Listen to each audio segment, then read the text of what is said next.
elsewhere. We're going to start in a few minutes.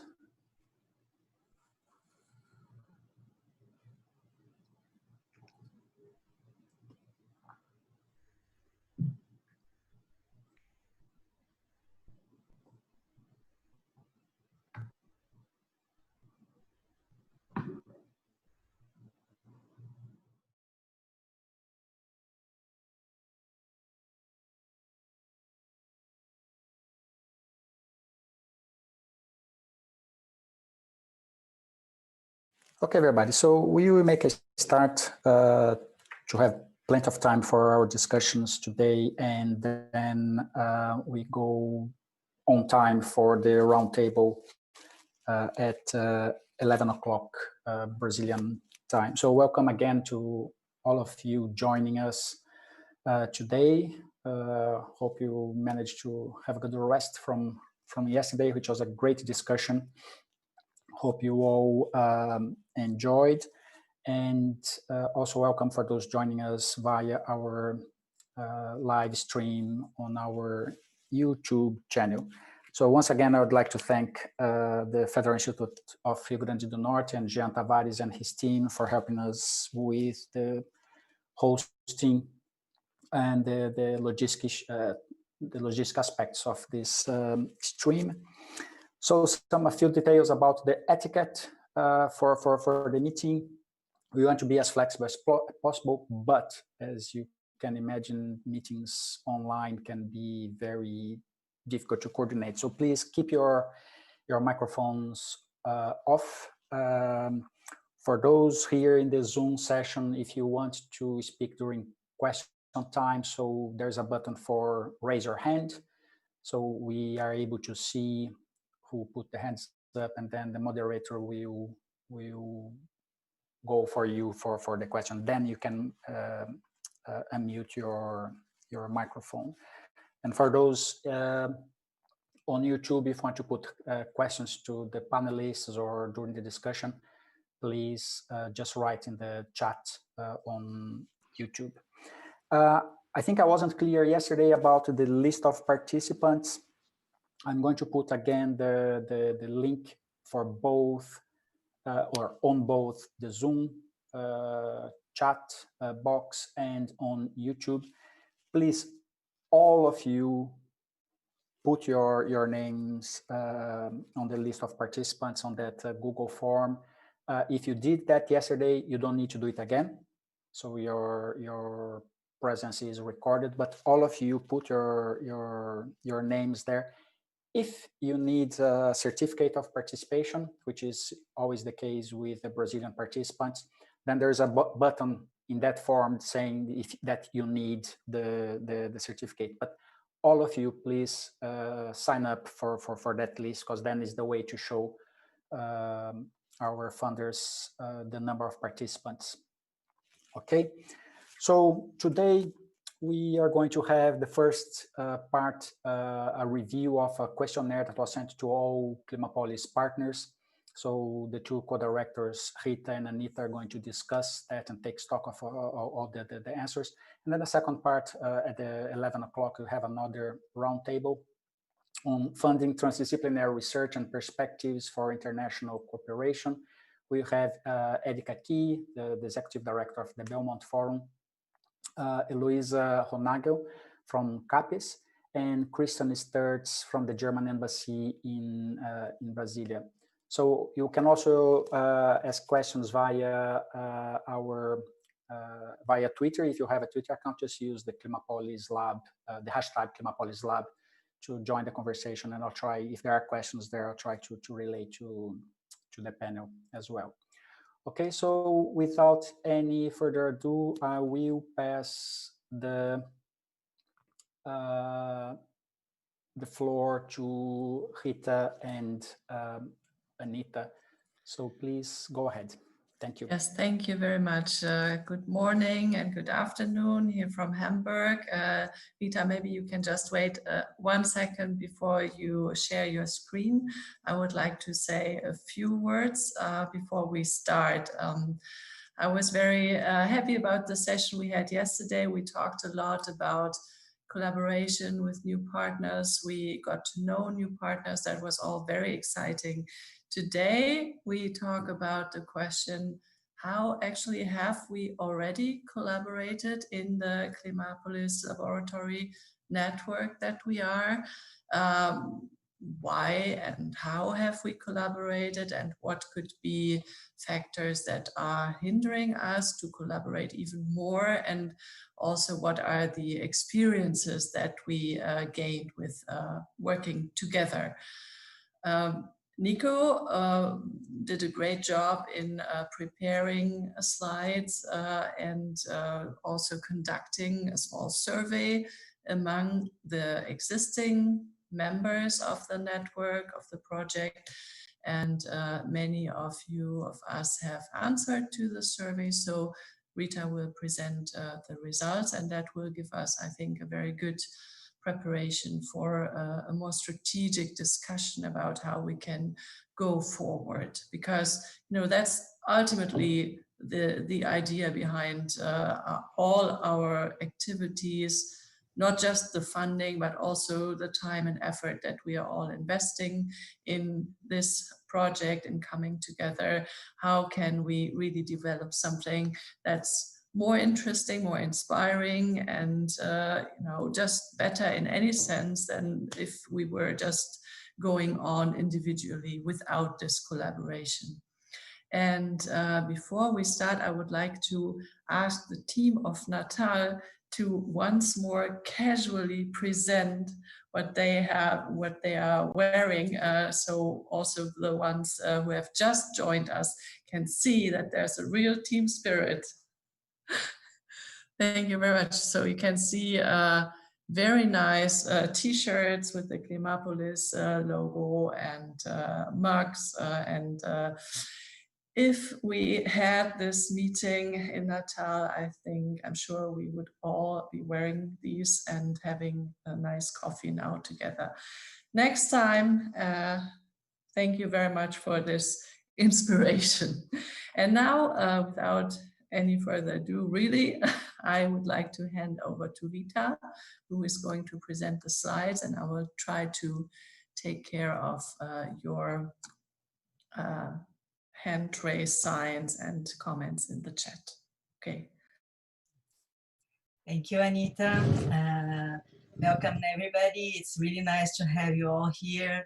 I would like to apologize for my English. It's not very good, but I'll try to do my best. So I'm just going to share my screen and present you some slides about the survey that was conducted some months ago with our partners.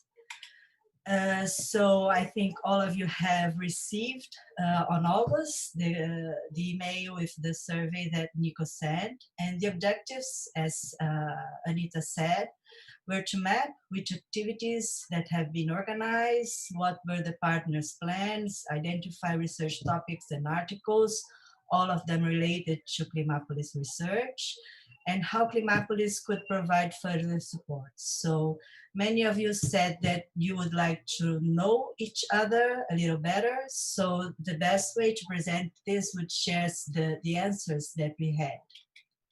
So from our 28 partners, we had responses from 18. So it was relatively a good participation.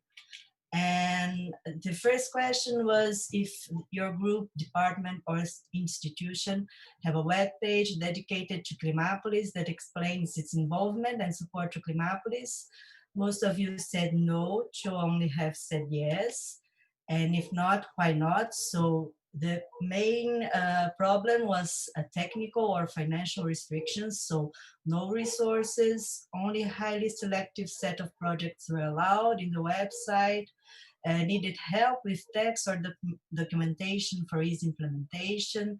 The website administration is in a limbo. No one knows exactly who to talk to to put the content inside the website. There have been changes on the way that public institutional websites are built, so they had technical issues. But if no technical or financial restrictions were there, would you be able, or would you be willing to do it? and many said yes, so that's a positive, a very positive perspective. And the next question was, have you developed any activities, training, workshops, webinars in support to research, Klimapolis research themes? And most of you said yes. If these events were co-organized by Klimapolis, and most of you said no, but during this meantime, we had 2 events led by University São Judas, and these events were co-organized by Klimapolis. Some events gave opportunities to talk about Klimapolis, and if we question if these events could have been co-organized by Klimapolis, and most of you said also yes. So which were the plans to organize Klimapolis activities and events, and some answers are resumed here. So possible follow-on workshop, climate and renewable energy resources, challenges and technologies. So workshops could be an activity related to Klimapolis themes. Plans for public science research in Hamburg. If successful, this would create good opportunities for Klimapolis activities and links to projects in Brazil. Joint publications, workshop and or training related to Itaim Paulista Lab, climate action planning in São Paulo, joint research proposals in the field of climate and planning mitigation, air pollution planning in São Paulo, and maybe other Brazilian cities. Webinars with other partners of USP and other universities, other interdisciplinary calls when possible. And we see here that most of these plans would answer some demands that were made yesterday by the agencies, that they would like to have more training, and this training could be made by universities. So I think that here we could have a really good plan to work with for the future in Klimapolis activities.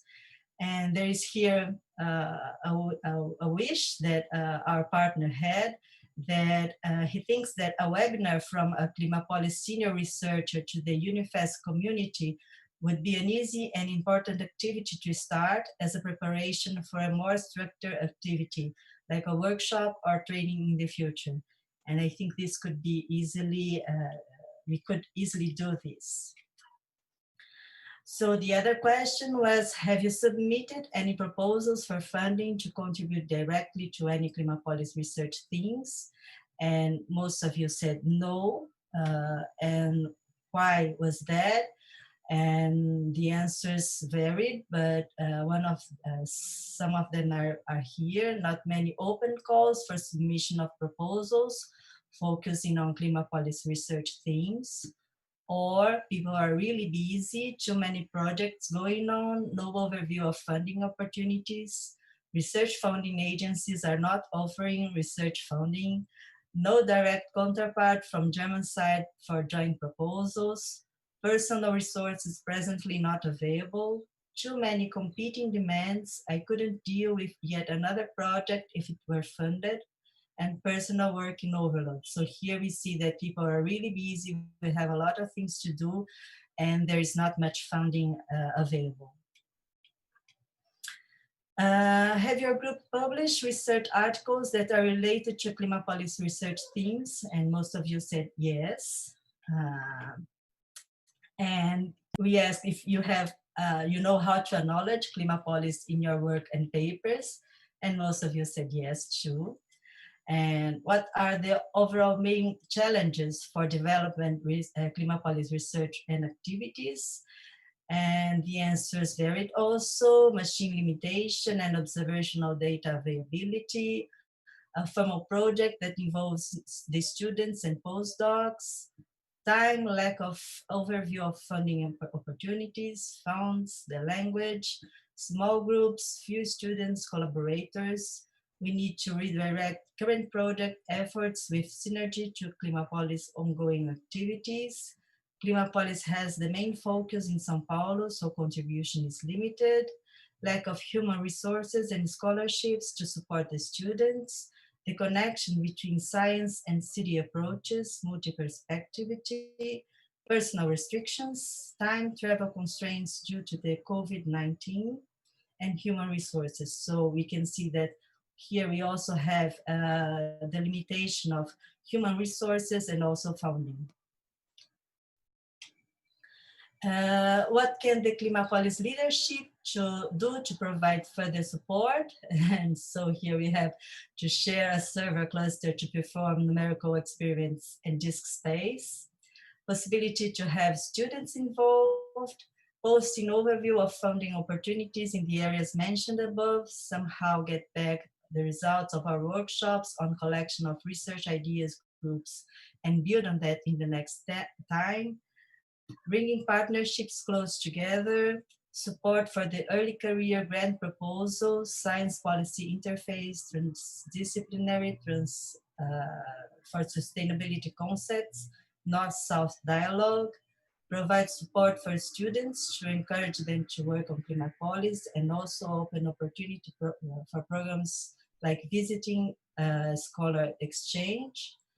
I consider important that we are challenged to work in collaboration on some issues that can be considered as interdisciplinary and interinstitutional, help to fill the restrictions, limitations of group.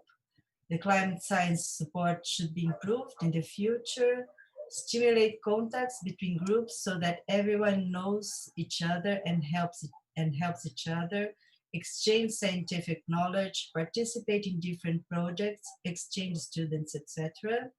One important effort on my side is to identify effective synergies to what is currently being developed in our center. And I think here there was also some asking for funding opportunities as well as, but I think the most important here would be the collaboration between groups, and this collaboration could be started with each one knowing what the other one is doing. So I think this workshop is exactly in this direction. And what products would you like to see further improved or developed centrally by Klimapolis?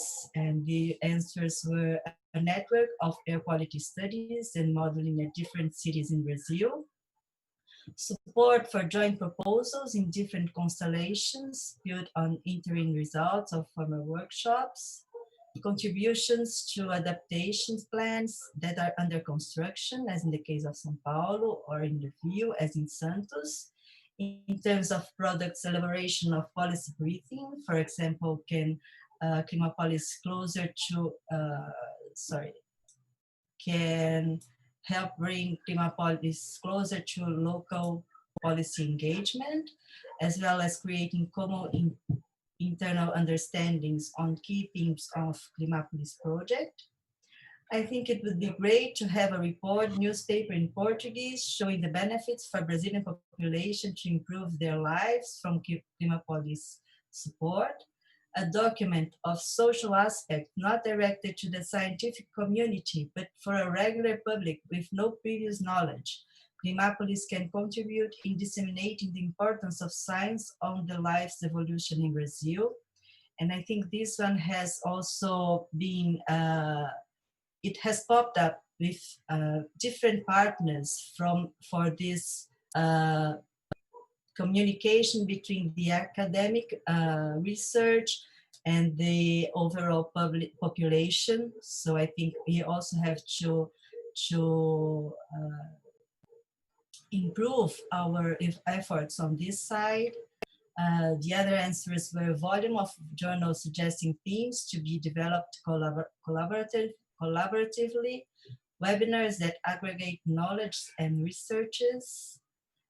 From the point of view of to my topic, I would like to establish as a product goal to be achieved in the context of Klimapolis the development of a well-validated and customized from regional point of view operational database of urban environmental indicators such as air quality and temperature based on remote sensing, communication products, and joint teaching.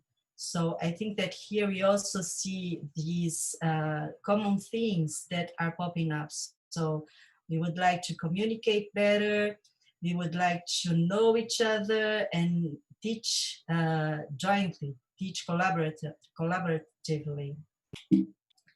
And so this, so the answers were basically these ones. Nico has grouped them. And I think that now we could go to our discussion session, to comments and suggestions. So please be welcome to take part in it. Anita? Yeah, thank you very much, Rita. Very good overview. Probably you can stop sharing the screen for a moment, and we can all see each other, and you can start raising your hands now if you have comments, questions, suggestions. Just a few words before that starts. I think we have seen many examples of how people have already collaborated and done amazing new things together. But overall, I think it's also obvious that the opportunities we have are more or less underexploited. You know, we could be doing much more, especially that was obvious when people answered, yeah, now in hindsight, I see this and that event or activity could have been organized together with Klimapolis. So we are really looking for ways how to improve, how to ease the collaboration. And of course, there are many, many also systematic factors why it's always difficult. Time is always a problem, and that all of us have other research priorities, and also that the available funding opportunities are sometimes difficult to see and to see early enough so that we can come together and really have the time to develop good proposals. Nico is really doing his best to scan all the available funding opportunities worldwide, I would say, and he's always, you know, making suggestions and trying to encourage people to write proposals. The funding landscape is very dynamic. Some, you know, funding channels are seriously reduced or changed in Brazil. Others are opening up in Germany and in the EU for our kind of collaboration. So I think there's a lot of room for us to do something, and I am now opening up the debate and trying to see who is raising a hand, who wants to start. And maybe also if Nico, if you want to add something on the funding side, for example, can do that. I also saw several times that the problem of language was mentioned, and that interesting suggestions came up. How, for example, the newsletter in Portuguese, I found a very good idea to make, you know, this whole endeavor more relevant for the Brazilian community also. Sure, and okay, I'm just going to just give a quick comment. Yeah, and then Guy. Yes, sure. I think that the response really highlight the issue of funding, as Anita mentioned and Rita. And that's why I think since from the first workshop, the opportunity to have this interaction among all groups and to start developing potential projects, and having the sooner you can, the writing up of this of material that could be easily adapted to calls. Calls are different, depending, funds are different, and sometimes we know about those calls very late, and then it becomes very difficult to put everything together. So once again, I really encourage start developing the material that can be easily put into a call, and then start coordinating with the colleagues, for other colleagues in Brazil and colleagues in Germany. The issue of about presenting Klimapolis. Who is Klimapolis? It's not Nico. We are Klimapolis, right? So if, and that was highlighted in the question about have you organized an event? In hindsight, yes, it could have been co-organized by Klimapolis.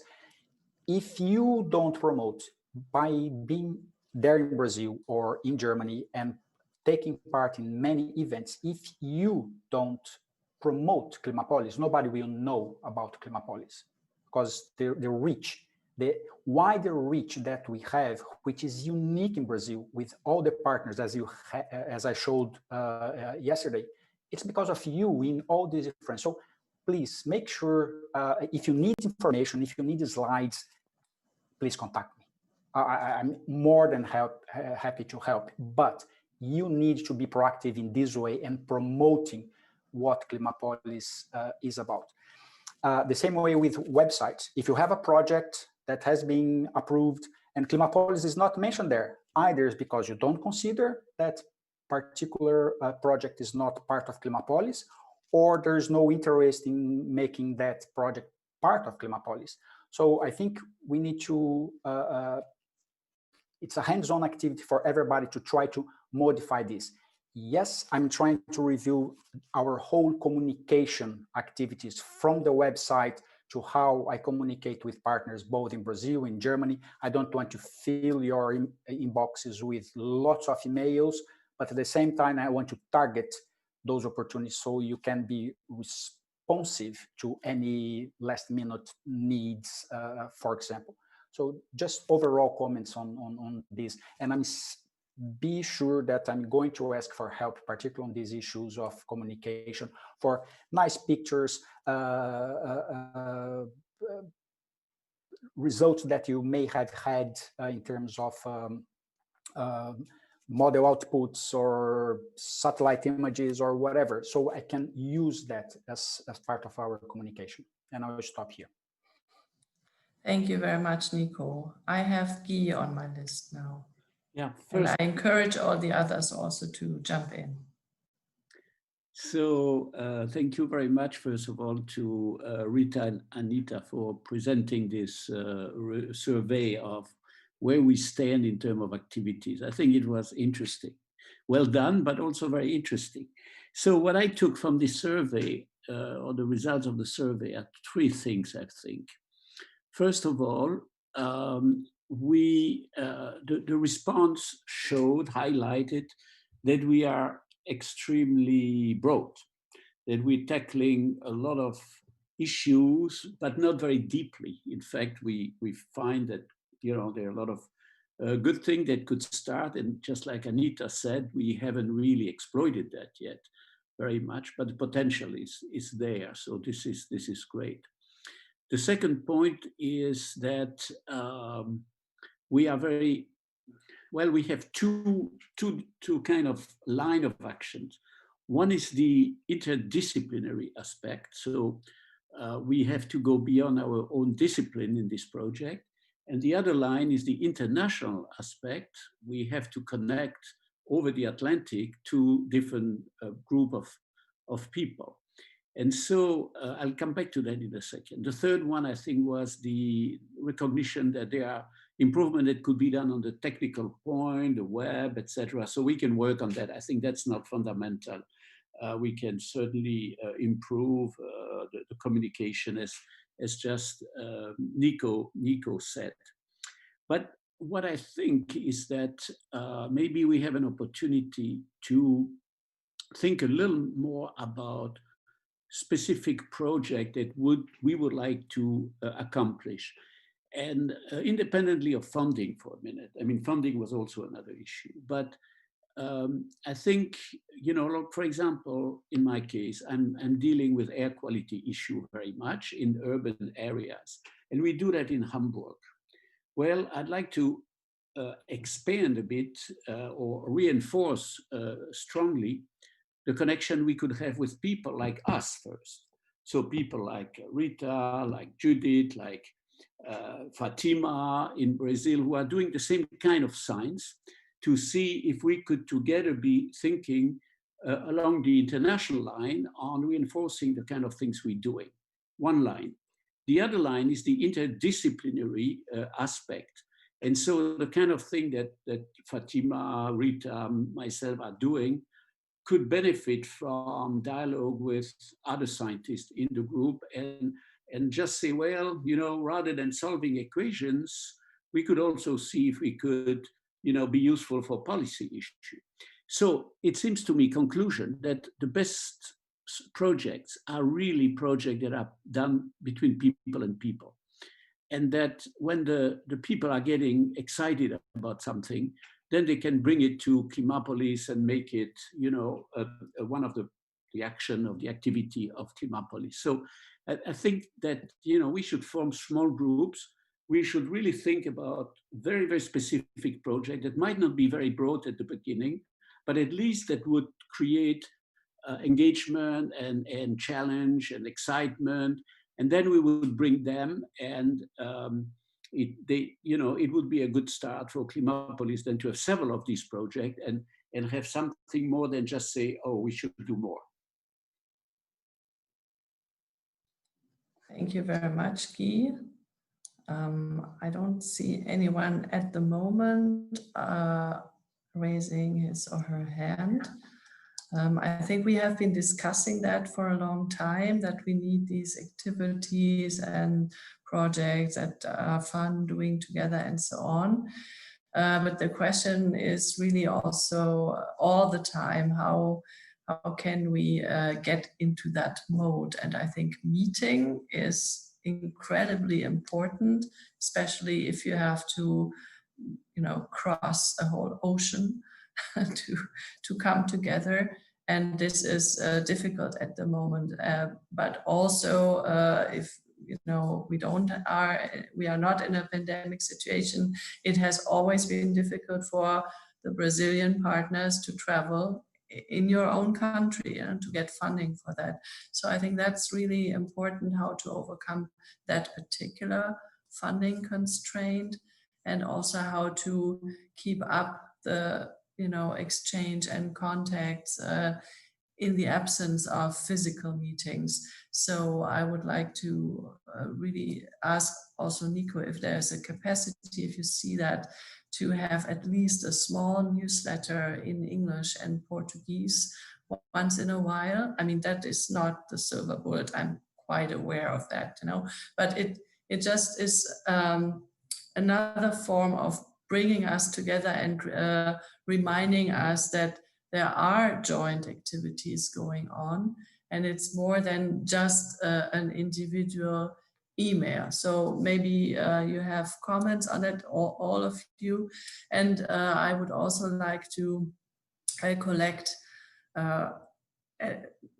current ideas, recent ideas about maybe larger funding initiatives that might help us to overcome some of these systematic problems that we have traveling in Brazil and so on, and actually doing research and not just networking.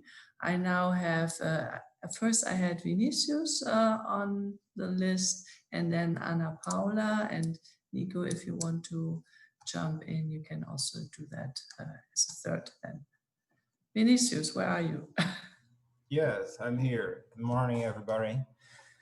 I think the first time that we met in INPE, someone else, I think was Camille, has suggested that at some point we could have a MOOC, massive online open course, provided by Klimapolis.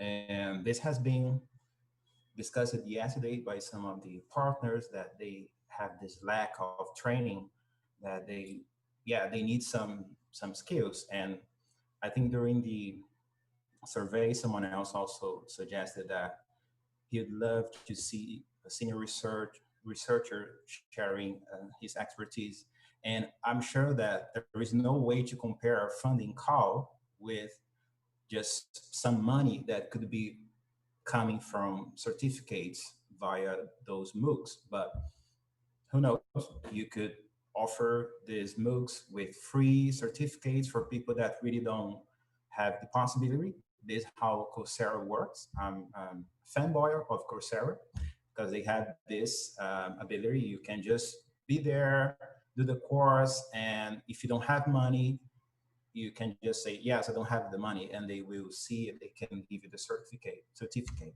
So maybe a MOOC provided by Klimapolis could be a way to have this, joint teaching, and also, who knows, books could come up, practical books, and maybe little by little money comes through those certificates, and yeah, we have at least some money flowing and education going. Thank you very much, Vinicius. So that's a suggestion to produce a MOOC and start all kinds of activities from there. I now have Ana Paula on my list, and Pedro, I saw your chat. Yes. I would like to highlight that we have good things ongoing in the ground. I think there is an important experiment we are making with the people from with Professor Peter Fruhl. It is a modeling of the Itaim Paulista basin. It is we are replying the full proposal of Klimapolis to be organized in modeling and governing, but we are doing that involving São Paulo Urbanismo, the urban development agency of the city government, and also the local authorities. Then we are having this exciting experiment on the ground. I think it is very important, and we had also made huge effort to frame Itaim Paulista in terms of real-world lab with Anita, Catherine, and Martin. And I think we should have also some reports on these very good experiments ongoing, and I believe that is not on this case that I'm aware there is going on, but I imagine there is several other initiatives ongoing, and it is very exciting and good job we are doing. Thank you very much, Ana Paula, for reminding us that there are already a lot of very good activities. Yeah, Nico, did you want to jump in? Yeah, I'm just going to comment. And then Pedro. Yeah, just want to comment on those two things that have been mentioned by Vinicius and Anna. Certainly, a MOOC would be fantastic. However, MOOCs are not webinars, right? It's not just jumping on a Zoom session, someone gives a lecture and that's it. MOOCs require a lot of preparation behind the scenes from the lectures, from the system that we may not even have the expertise. I don't have expertise in Moodle, for example, where our teaching platforms. Yes, we can start thinking about that. I will start thinking about that, but we need to be aware that for those who are going to provide the content, there's a lot of work to be done, and there would be no funding for that at the moment. We need to use that to bring funding, as Vinicius mentioned, but there's a lot of work to prepare a MOOC, which is different from a webinar, which we can also do. To what Anna mentioned, I totally agree, Anna, we need to advertise more the activities that are already happening. And I think this is something that we can start producing, not only, as Anita mentioned, a newsletter. This is part of this reconstruction of this communication plan that I'm thinking about. We did have at the very beginning a newsletter, so online newsletter, so we can retake that, and we start contacting people for contribution for that. But then we can also, in order to advertise the activities that are already happening, we could have on our website, for example, a kind of a blog part of the website where we would be able to describe those activities and use that to post from time to time those results. Of course, those results have to come by all of you who are developing those activities. It can be something small, a small project, or you went to a conference or you gave a talk somewhere, just report. That could go there, or a major activity like the Labitine, where we can start putting those things. So will be a two-way interaction, but I'm more than willing to start revamping this communication to make sure that everybody is aware of is being developed. Certainly, I totally agree that we need to improve on that to make sure that the nice things people are aware of, and there are really nice things already done. Yeah, thank you, Nico. I completely agree that producing a good MOOC is really a lot of work. I have been involved 2 times in doing that in a large collaborative effort, and with tens of thousands of euro that were spent on that, and a very professional team. Maybe it would be good to know if one of the Klimapolis partners has already an expertise in producing MOOCs. So if you have that and would be willing to talk about it or to share it, please feel welcome to do that now or send an email later to Nico. And the same way, if you are aware of funding to develop such activities, please let us know so we can contribute to that. Thank you. And now Pedro Jacobi is on my list. Good morning to everybody. Nice seeing you, although so far. Great to see you. Yes, we are safe. And still in the first wave, not getting into the second as you are. And well, I wanted to say the following. As coordinator of the project, Macro Metropolis, we have been working on a series of issues. We have a site, we have books published, a lot of articles, and sometimes I have a feeling, how can I share this knowledge? No? Because it's so that's an issue. We published a very interesting article. I think Nico has been very effective in trying to share what we're doing together. Pedro Torres has been very helpful also with me. No? So we have been sharing articles that we have been writing together and published in English, for example. No? But definitely it's not easy to find the best way to deal with the collaborations, no, because it's a very large project. Macro Metropolis involved more than 50 people involving, no, and at the same time we're producing ODS, podcasts. We're doing a lot of things. But what I would like to suggest is that for next year, together with Ana Paula, to think together on webinars to talk more on the cases you're discussing together with our group at the Institute of Advanced Studies, for example, now to create 2 or 3 webinars during the year, for example, to bring up issues that we consider important, because the discussion of the labs is really very relevant. I consider it. Not everybody has had the opportunity to put this together, no? So you're doing a great job.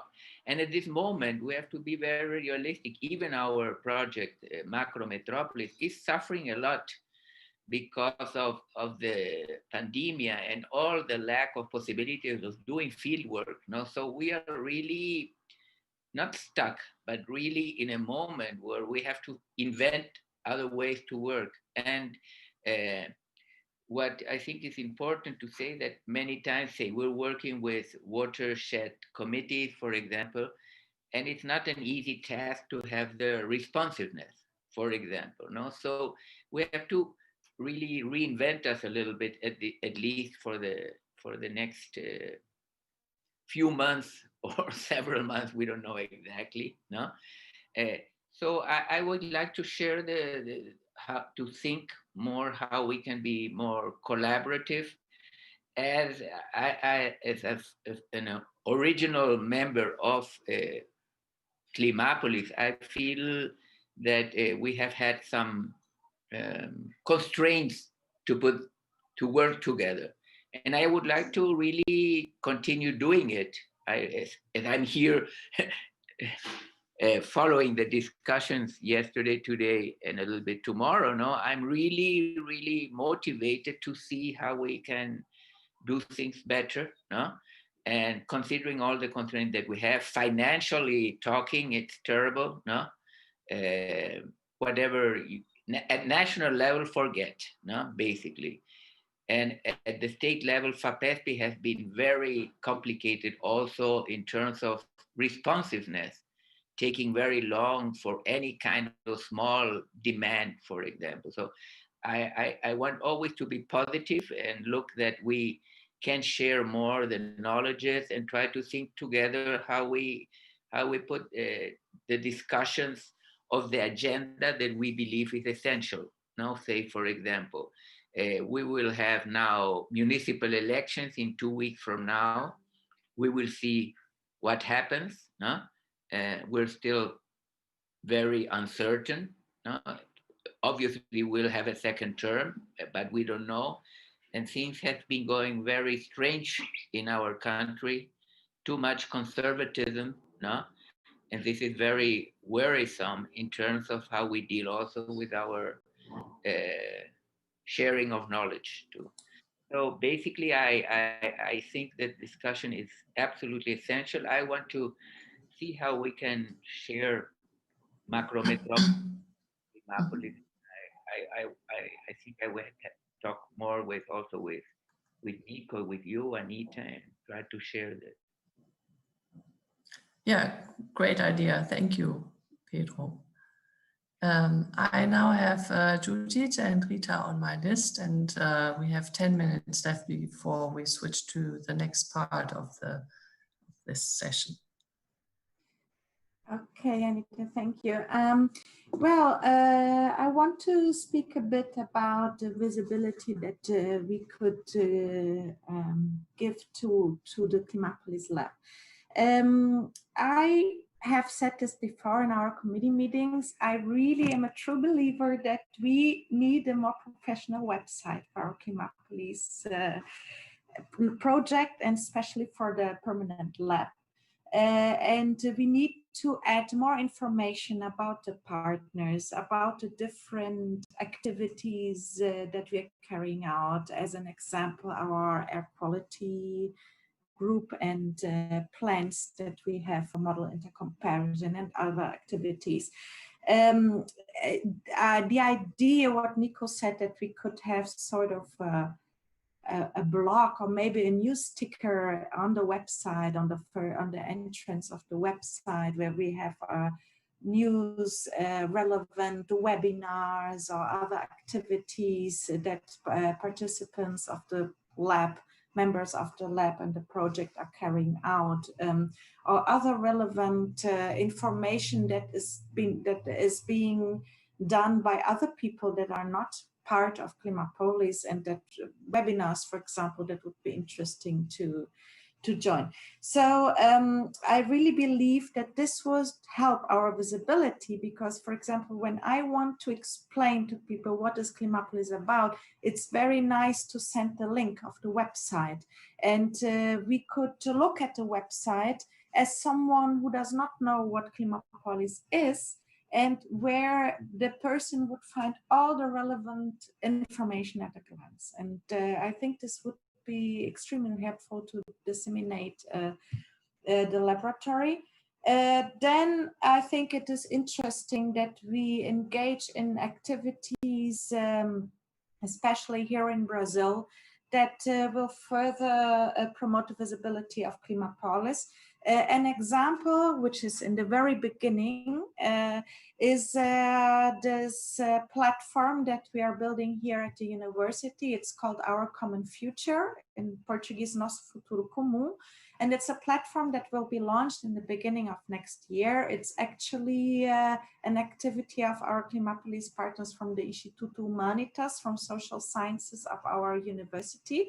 And they want to have a platform where they put together all work relevant to sustainable development and climate change, mitigation, adaptation, and they want it to be a platform that also puts together people from academia and stakeholders from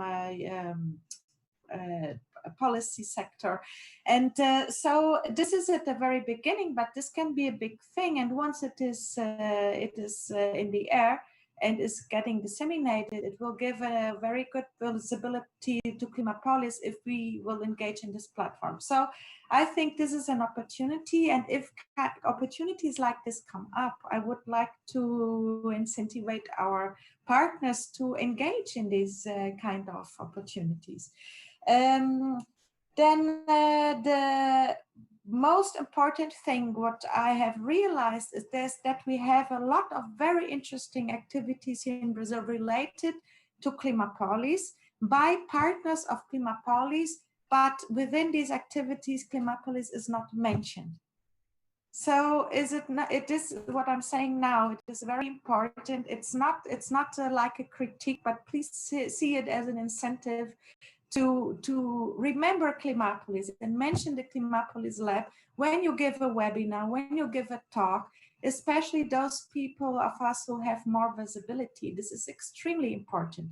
And if you participate in such activities, please let us know. We want to see, we want to, you know, it's important information. So if we have a website that disseminates this kind of information, we will also spread this information to our partners, but it's extremely important that you inform Nico and who else, all the partners about these activities. So this would be very important. And the last comment I want to make is about the newsletter. I think this would be a very nice way if we have, it doesn't have to be every month, but like 3 times a year or something, if we have a newsletter with the work and research that partners are doing or activities that are being developed by Klimapolis partners. I think this would be very nice and very helpful. That's it.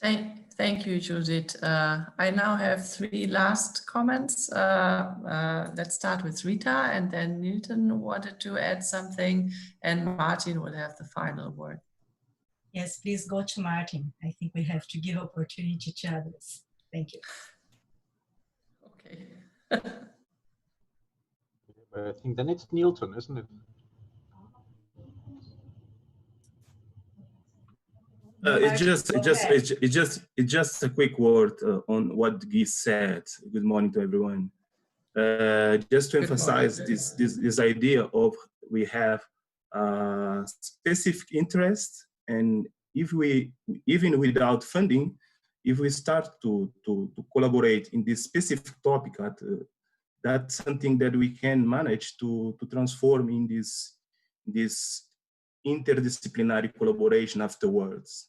I think I feel that my engagement, my involvement in Klimapolis starts to work better when I found these specific topics collaboration with Judith, for instance, and with Adrian.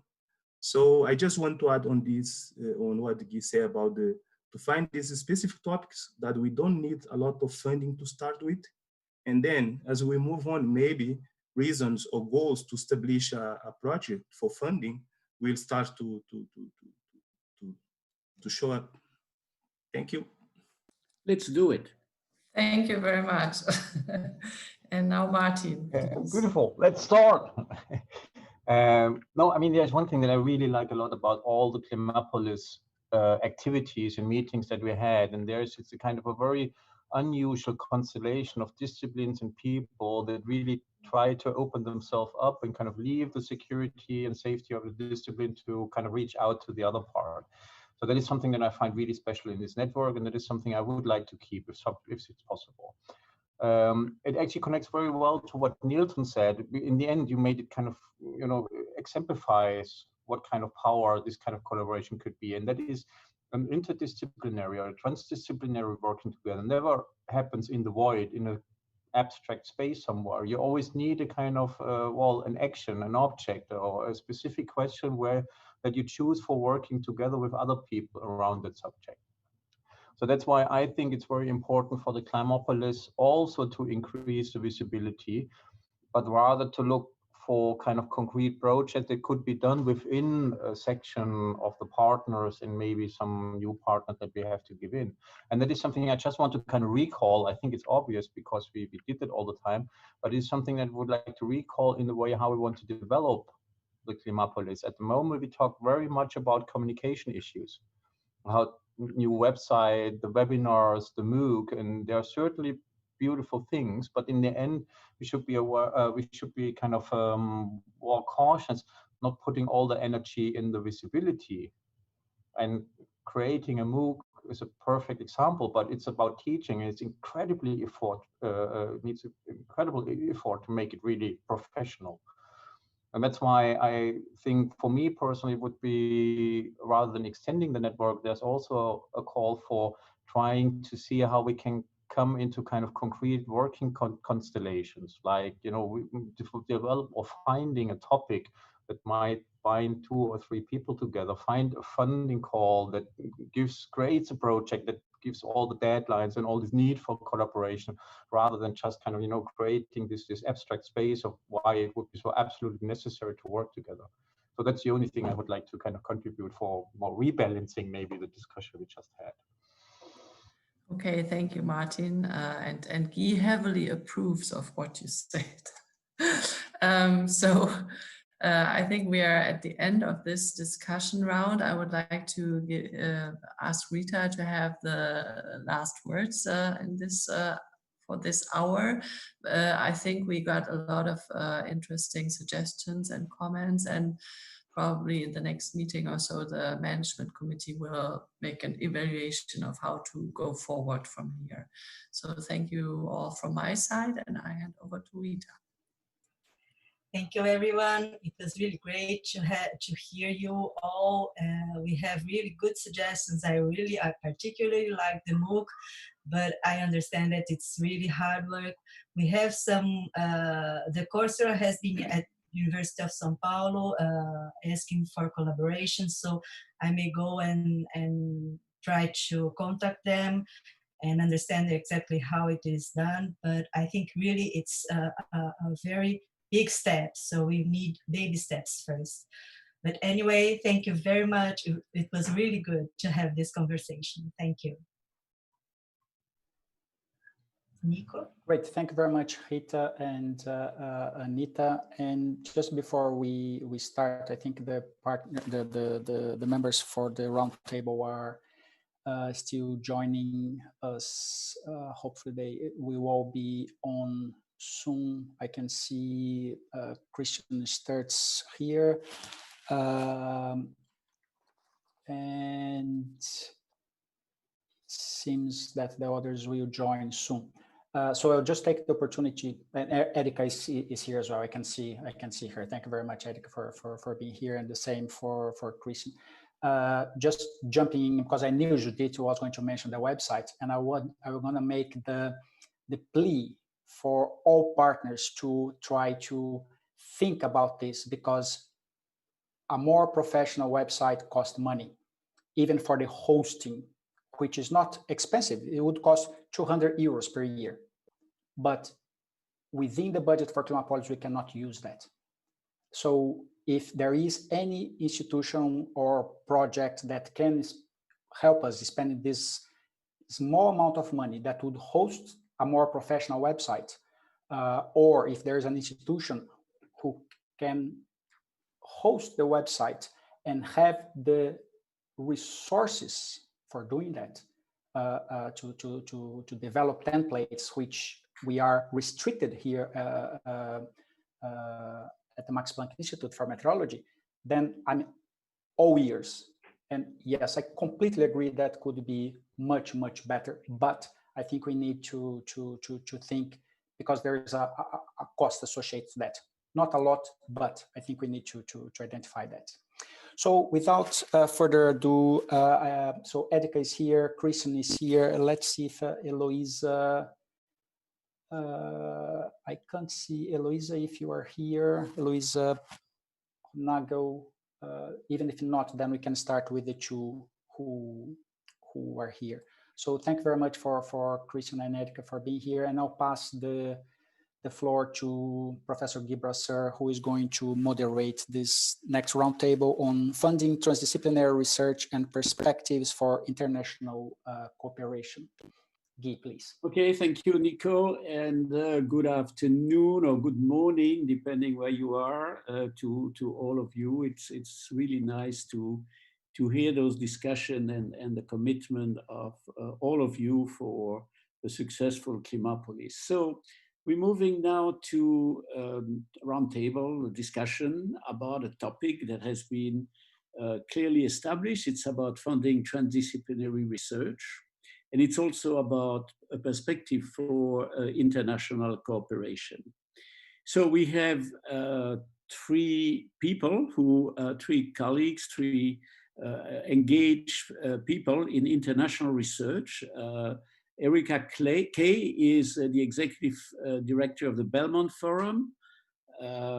We should have, I don't know if she has arrived yet, Heloísa Candia Hollnagel, who is the director for international affairs at CAPES, so Brazilian perspective on international collaboration. And then we have Christian Stertz, who is an advisory minister at the German embassy in Brasilia, and so that provides probably a German perspective in the debate. So maybe before we start the debate and the discussion, maybe we could ask the three or the two or three, depending on if everybody is there, to introduce themselves a bit about themselves, but more importantly, perhaps about who they represent, what is their role. I see on the screen Erika is already there. Well, I'd like to know a little more about the Belmont Forum, at least some of you, and then we'll have the other participant indicating a bit how they can, what their role is into this transdisciplinary or international cooperation aspect. So, Erika, why don't you start? And good afternoon for you, or good morning for you. Thank you, Guy. I turned off my video because our signal is a little bit weak today, but I do have some slides to share, if that's okay. Yeah. To introduce a bit about transdisciplinarity at Belmont and how to achieve that through multinational, multi-sectoral partnerships. So transdisciplinarity that we support types, both academic and other types of expertise, whether it is, sort of the apprentice and delivery type expertise, or just community and local engagement. But by blending those together and working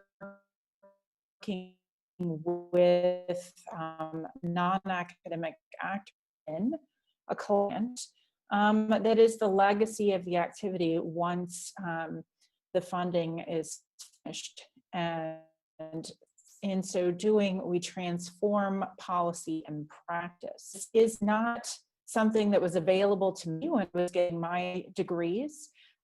So there needs to be quite a bit of investment in training to make this accessible to everyone who is interested in engaging in this online at the SRI 2021 Congress. As well, we have videos on YouTube if you'd like to explore Our perspective on transdisciplinarity, of course, which is grown out of the education and medical science sectors. Why would anyone want to participate in a transdisciplinary project or fund it? It really comes down to added value and what is your value or as a funder. Enhanced knowledge is a very simple one, just having a conversation across different expertise, broadens your perspective and perhaps gives you science, but it goes much broader than that. And the trick is, some are interested in tech transfer, some want just the international partnership element, which is not baked into transdisciplinary. That's the transnational piece that Belmont Forum also requires. So transdisciplinarity can be as localized or as global as the problem warrants, but we require both. Decision support is, of course, a critical area that has come forward, having informed decisions. But as you can see here, it really spans a number of different funder types, and we engage broadly with anyone and everyone who has resources to bear on the problems at hand. So when we talk about knowledge exchange, you know, we use the joint academic system, which even though it has the word academic in there, has options like reading and leaving, and you know, just a very broad range of. In our experience, we've seen a very strong connectivity between the physical sciences and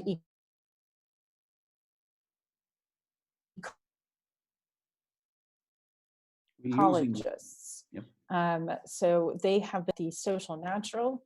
At the social natural combination, we see that economists and ecologists have a very strong affinity for one another and are able to address transdisciplinary activity quite successfully.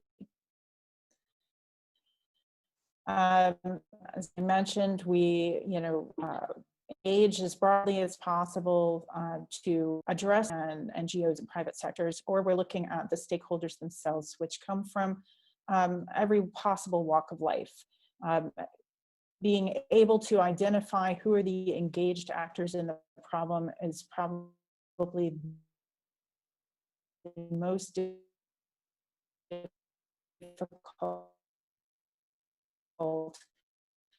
and most critical part of developing transdisciplinary science, and it is a root. So again, this is an area where training is very. We just move into outcomes. That was a focus of this. What are they actually producing? So we give the example globally, working with multiple ministries, and if you didn't realize, in most governments, ministries don't talk to each other. So just having that conversation across different government entities can build new knowledge and understanding of how different services work together, but informing that to be able to deliver water to a water-stressed country. So that's a huge outcome. And why would a minister like to participate? Well, ultimately, they would like to get reelected, and saying that you've given water is much more powerful a statement than saying, well, we saved you some, imaginary amount of money this year. So very powerful messaging, and everyone achieve their added value. To give an example of outcomes, again, how do outcomes from these transdisciplinary projects look? They take a number of shapes, a modeling framework, tool development, engagement with policy officers and stakeholders, developing architectural plans, urban planning, disaster risk prevention. It's a very broad area at the nexus of science and society. So if we look at what are the main themes that have come out of our portfolio, climate change has run through every call that we've done. So it is very much recognized both in a societal and a scientific framework that this is a huge driver for change that needs to be addressed in a collaborative framework. Ecosystem services, sustainable development, urbanization, governance, food security, decision support, vulnerable populations, data science, water security. These are all other major themes that have come out of our experience trying to address the sustainable development goals and having an effective transdisciplinary action to deliver thousands of outcomes. If we group them and look at them within clusters, you know, transdisciplinary activity can have a cultural effect, an economic effect, definitely transforming policy and societal practices. It can synthesize and recommend, and it can just advance our knowledge, looking at a holistic view of the system. How do all of the parts intermingle and change with one another? So that's the slides I wanted to share in my few minutes to pose how Belmont Forum is trying to address transdisciplinary, whether we're talking about global change, climate change, or ecosystem services, and welcome the discussion. Thank you very much, Erica. I believe that Heloísa has arrived. Are you there, Heloísa? Can you, I saw your name on the participant.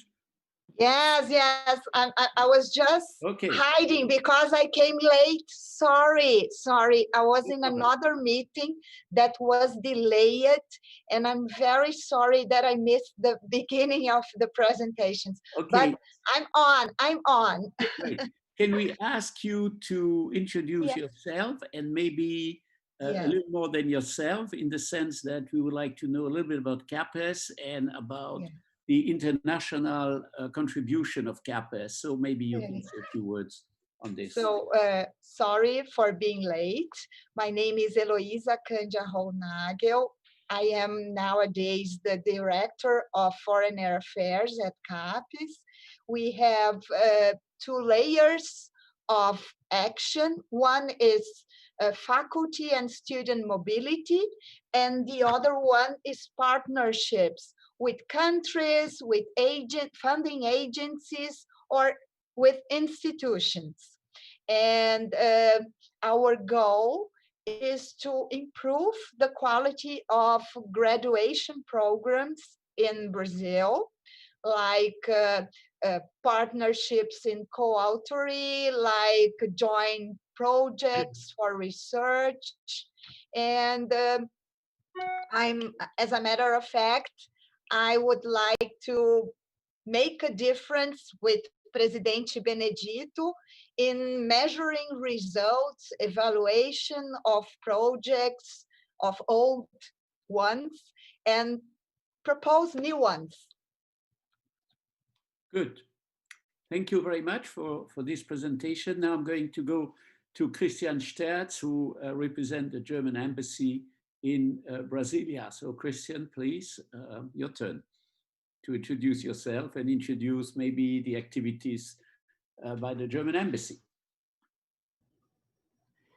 Many thanks to you, Guy Brasseur, and hello to Erica and Heloísa. First of all, to present myself, I originally come from the Federal Ministry of Education and Research in Germany.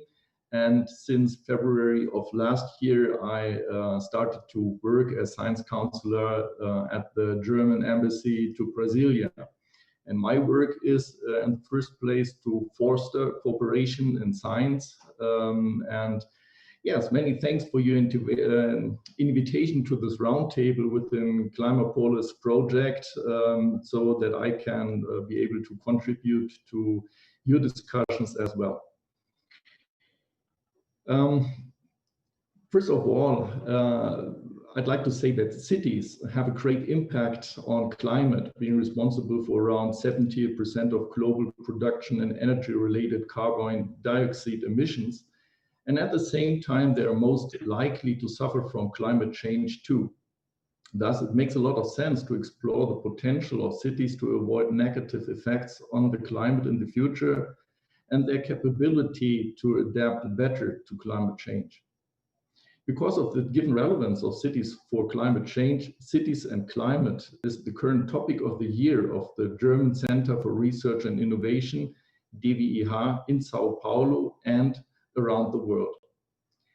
Yet cities are a complex structure, not only due to the different perspectives that you can have from a political, societal, or an organizational view between others. You will always have to take into account societal actors. Many smart solutions that one would like to install in a metropolitan area will have to be accepted by the citizens.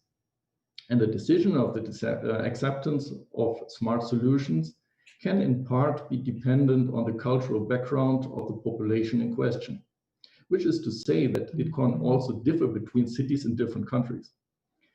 This is a core difference from research in physics or life sciences. And you will have to integrate the citizens' decision into your solution, which means you will have to make them part of your solution. You have to communicate with them already at research level. This integration of this pragmatical information in the research process characterizes, in the view of German federal funding bodies, the transdisciplinarity of research. Transdisciplinary research is gaining importance. Global challenges call for mission-oriented research. Politics needs science for evidence-based decision-making. With growing relevance of topics like climate change or health issues, developments and future effects of today's decision-making are far too complex to be judged by politics alone. Even science today, to a growing extent, needs artificial intelligence to deal with the mass of data gained, for example, from Earth observing satellites, especially when this data is combined with other optical or semantic information to gain more valid and enriched data to further use in research. This illustrates the complexity of global challenges that we are facing. In addition, we have learned that innovation is most likely to be generated at the interface between different fields of research. The combination of different methodologies and know-how means added value, just as Erika also pointed out. In a project called Wissensdreieck, meaning triangle of know-how, experts from business administration, design, and from social and natural sciences built different teams to define markets for new technologies. The teams that in the beginning invested more time in team building achieved better results. And the project showed that interdisciplinarity brings up more needs-oriented business models, larger professional networks, and a higher chance of realization of ideas. Because all necessary competencies are already there and the idea has been checked from different perspectives. Talking about global challenges, of course, calls for international cooperation too. Not only because different environmental settings may only exist in one country, but may have influence all over the world, like in the case of the Amazon rainforest. International cooperation also brings together the most excellent specialists all over the world to work together in the same project. And the advantages of interdisciplinary research also hold true for the combination of different cultural backgrounds and experiences. But how do funding agencies react to this demand for inter- or transdisciplinary projects? I would like to briefly concentrate just on two popular German funders of research, the German Research Foundation, the DFG, and the Federal Ministry of Education and Research, the BMBF, where I come from. In the case of DFG, we witnessed that the funding structure is well organized along disciplines. Yet interdisciplinary research does exist. Since the statistics department of DFG count the quota of project funding going to different disciplines, they can also show that this part granted for interdisciplinary research. In 2019, interdisciplinary research projects accounted for 7.7% of all project funding, making up for around 50 million euros, which is about half of what has been granted to humanities and social sciences. Of course, we have to keep in mind, DFG is funding projects only on the grounds of excellence. This means the greatest part of DFG funding goes to basic research. And with 7.7% of interdisciplinary research, the quota of transdisciplinary research should even be well below. On the other side, with excellence being the only criteria for funding a project, theoretically all funding could be spent in international projects, which makes DFG a great partner for international cooperation. Whereas DFG acts in the field of excellent and mostly basic research, the global challenges and mission-oriented funding are being addressed mainly by ministries and other mission-oriented funding agencies. Having a look at the Federal Ministry of Education and Research in Germany, funding departments in general aren't organized along disciplines, but along fields of innovation, politically or economically relevant topics, the structure of the science landscape, and of course, the global challenges. Many of the topics addressed in the relevant departments call for transdisciplinary projects. Since BMBF does not count funding along disciplines, there's no hint at a quota for transdisciplinary project funding, of course. Yet in brief, looking for funding of transdisciplinary projects means that chances are higher in funding agencies with political background or otherwise dedicated to certain socio-political or global challenges. In this context, you will not only find the BMBF, but as well the Ministry for Environment, the Foreign Office, the Ministry of Economic Cooperation, just to give some examples. On the international level, there are institutions like the European Commission, the World Bank, or foundations between others, but I guess Erika will be able to explain a lot better than I could from the perspective of the Belmont Forum. Finally, let me just mention another perspective. Are there any other ways of fostering projects if not by direct funding? What else has a value nearly equal to money within a project? In a typical project, for example, concerning smart cities, you will have different aspects of life in a city addressed and combined in a complex system, allowing you to add a value making life smarter in terms of saving resources, avoiding damage to climate, or making life easier. In order to develop and install a new system, the first step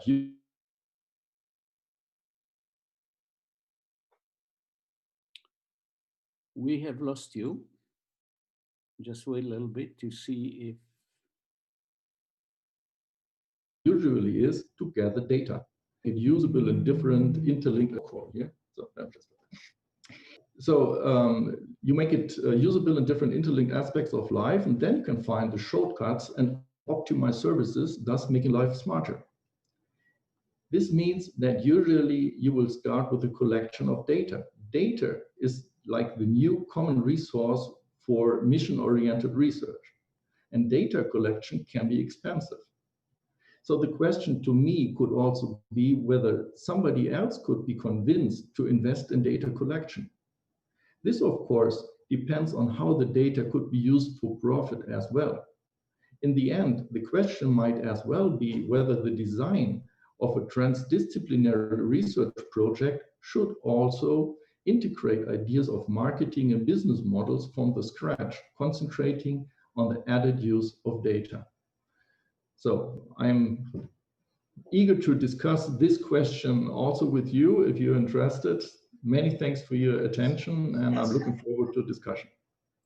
Thank you very much for these three nice introductions, and also very rich introductions. I didn't expect the debate to be already really on the table. Very, very good. So based on what you said, I think we could structure the discussion a bit in the following way. We're supposed to talk about funding and about perspective of international cooperation. I think I would start with the perspective, and then we'll talk about the funding or the structure in interdisciplinary science. But of course, we heard the complexity of the scientific enterprise today. It is multidisciplinary, but more than that, it wants to be integrative and bring the different disciplines together.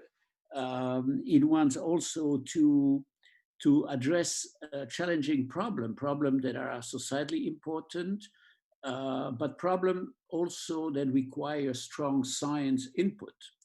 And so the scientists in the world are a bit lost in this new world. I mean, they have been trained, especially my generation and maybe even after me, towards, we're there to basically produce excellence.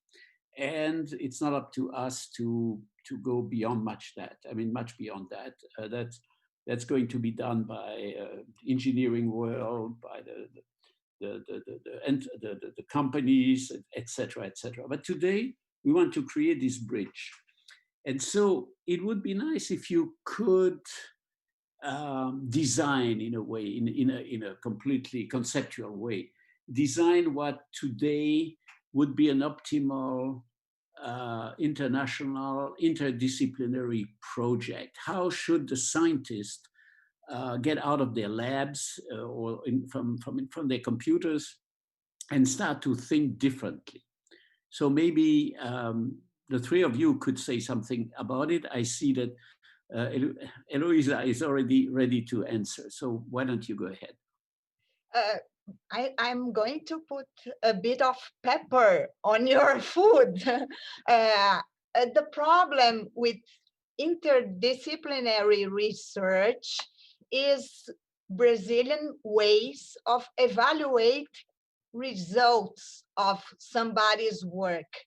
Because sometimes if you have a narrow field of knowledge, you can publish your paper in higher impact journals. Then usually these trends, that's not a very boxed research. And so I think that some researchers are afraid to go out of the box because they are afraid to lose competitiveness between the peers of higher impact publications, because this is directly related to grants, to how can I say, to qualifying somebody's research. Promotion also. Promotion. Yes. That's a very important aspect. So what you're saying is that essentially it is difficult in the existing environment to tackle problems that are outside your own discipline, or at least a discipline pushed by the institution in which you are working. So it's risk-taking. But is that really true? Can I just, for the sake of the discussion, question that a bit, saying that, a lot of the students and young people that I see are kind of telling us we need to move forward and go beyond the disciplinary barrier. They like to start tackling problems that are complicated in terms of the breadth, and maybe a little less in terms of the depth. So maybe other comment to my first question. No, you're right. But we have two publics. I'm talking about experienced researchers that usually apply to our calls and to our, how can I say, collaboration projects. But I'm the same page as you. I think that young researchers are open to this kind of challenge. And last week I was holding an event that called Breakfast with Alexander from Humboldt. There is this border of science. Two different areas joined forces together to make something new. And young people are eager to do it. Young people are eager to do something more like 19th century, not 20th century research. Before we go to example that, for example, the Belmont Forum is developing, let me go back to the German side and to Christian Stertz. Knowing quite a bit the landscape of research in Europe and in the US, I find it very different, and in particular in Germany. The US is still very much through NSF and through maybe DOE and other large agency like this, very, very focusing on highly specialized aspects, small proposals to look at one specific problem, while Germany, in particular BMBF, the Ministry of Research, has a very, very different approach to the problem by really looking at grand challenges question, or as you said, field of innovation. So do you think, are you feeling that the German scientists are uneasy with that, or do you feel that there is a transition, there is a movement towards essentially a more interdisciplinary approach by the scientists themselves? I cannot say this because I'm very new in this position. I'm just holding this for 6 months, and this pandemic is consuming my time talking about how to bring back students. But I think that usually European way of science is more, how can I say, is wider.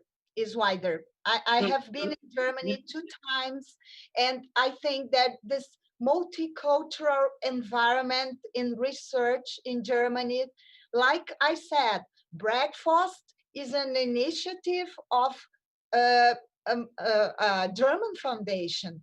And let me ask the question then to our German representative here, Christian Stertz. Many thanks. I think that the German research landscape is well differentiated. You can find basic research at Max Planck. You are well acquainted. Then you can have the more application-oriented research at Fraunhofer. You have great facilities at Helmholtz. So you have, for different aspects, different organizations to deal with this. And this holds true for funding as well. Like I took the examples of DFG and BMBF as a ministry. You have the DFG funding more the basic research and with the criteria of excellence. And what is left for mission-oriented research is more in the field of the ministries, and especially, of course, the Ministry of Education and Research, the BMBF. So we have a landscape that is well differentiated. As far as the scientists are concerned, of course, you can choose your career in the one direction that you feel most adept to work with.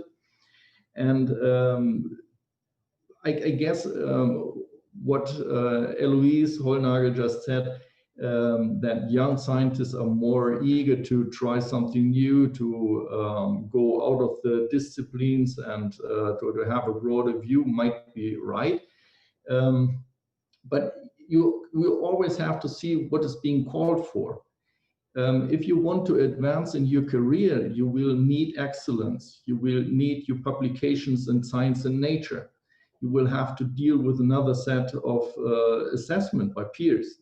So you will need to go in the depth of science in your discipline to be one of the best in order to have this publication and advance in your career. And then on the other side, you can, being a scientist with a good name, you can apply for other projects like mission-oriented projects that might even you feel to do something to contribute to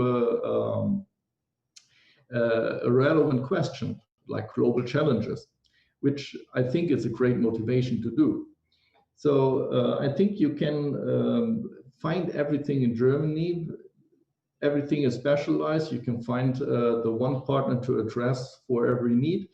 And there's the question of the duty and the freestyle. You will have to start with duty in order to advance your career, which means to gain excellence in one discipline or more. But then, of course, you're free to use in different ways. Good, thank you. So that's a very broad picture of how German science is really organized through its society, the ministry. And so if we move a bit on the connection, international bridges, there are different ways this can be happening. It can happen through bilateral calls or initiatives. Two countries want to do something together. Sometimes one of the countries is Europe, is the European Union, which has a number of mechanisms to connect with different countries. You have also multilateral projects, and so we'll talk about that in a second with the Belmont Forum.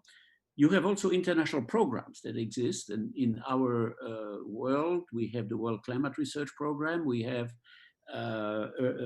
Future Earth, we have probably a few other programs that kind of bring the whole community together. And then you have more and more what I would call citizen initiatives, where citizens who are not scientists and are not really supported by the system try to do a number of things together that go beyond the borders of the countries. In air pollution, for example, there is a large network in Germany that is now going much beyond Germany, and they try to create alternative ways of addressing scientific questions. So all that is on the agenda. So perhaps Erika should indicate a little bit how she sees the international collaboration and how scientists can really think about how to work with their colleagues at other places in the world. So Erika, can you say something about that? Sure, thank you, Guy. So with Belmont Forum, we've worked with 225 different funding programs, including DFG, BMBF, FAPESHB. All three of those are actually members of the Belmont Forum, but you don't have to be a member to connect into a funding call. What we strive to do is not try to change the local culture. So as Christian well pointed out, BMBF and DFG have different funding cultures, and we embrace both. Within transdisciplinarity, there is quite a bit of fundamental science that takes place, particularly fundamental science around systems and system change. It is certainly not something we have mastered yet. And so that provides an opportunity for a breadth of fundamental as well as applied science funders, data funders, research and innovation, technology, engineering, et cetera, to participate.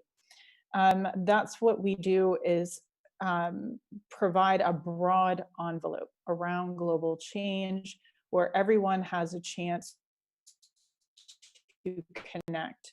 We don't require them to work any differently than they normally would. So it is a merit review process. We are identifying through a single joint review highly meritorious international transdisciplinary projects. There are a number of review criteria that are created amongst the scientists to ensure it meets their cultural needs when they go back to their organization to make the awards. No money, it changes hands. It stays with the organization.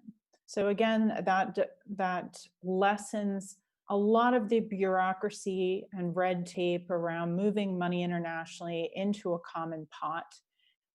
It also reduces the burden on the administration so that organizations with few program officers can participate. And we do this to support projects that really weave together expertise. If you think about what propels you as a scientist, a lot of the science in global change, in climate change, is place-based. How well do you understand the region that you are studying and all of the elements that contribute to the problem that you're studying? It likely extends far beyond, a disciplinary knowledge. And so you're able to co-conceptualize the project with other knowledge holders. You have something to bring to the table, as do they. What I like to call this as is the moving example. If you had to move to a place you'd never lived before and you had to find a place to live, would you make that selection solely based on the trees in the yard? Or would you consider your commute and your access to resources and services or spiritual centers or all of this? You are able as a human to thread together a lot of different data types, both qualitative and quantitative, and put your own value assessment on that. And so that is what this activity is bringing together all of those different expertise to better individual sciences and the co-created knowledge. The products that these teams deliver are extremely high quality. So in terms of the advancement of careers, they're not only publishing in high quality journals, but a range of different journal types. There's also the evolution of altmetrics that determine the policy impact of that product. There are data citations that factor into career advancement now. We require open data and open access on all of our projects, whether the sourcing funder does or does not. And we provide support to make that transition for people that are not used to it. I do want to point out, we looked at our portfolio over the past 11 years, and it was very surprising to find that the participants in projects from the academic sector are evenly distributed between early, mid, and senior. Didn't make that up. We were shocked to see it, but everyone is embracing this transdisciplinary activity. And if a mid-career shift is involved, they are finding a way to open their horizons and perspectives on this. The last thing I want to share is just my experience coming from the U.S. National Science Foundation before I became the director of the Belmont Forum. And the question always was, when we were engaging in large global challenge type activity or trying to push academia and universities into new directions, how do you herd these cats? And the way we do it is we move the food bowl.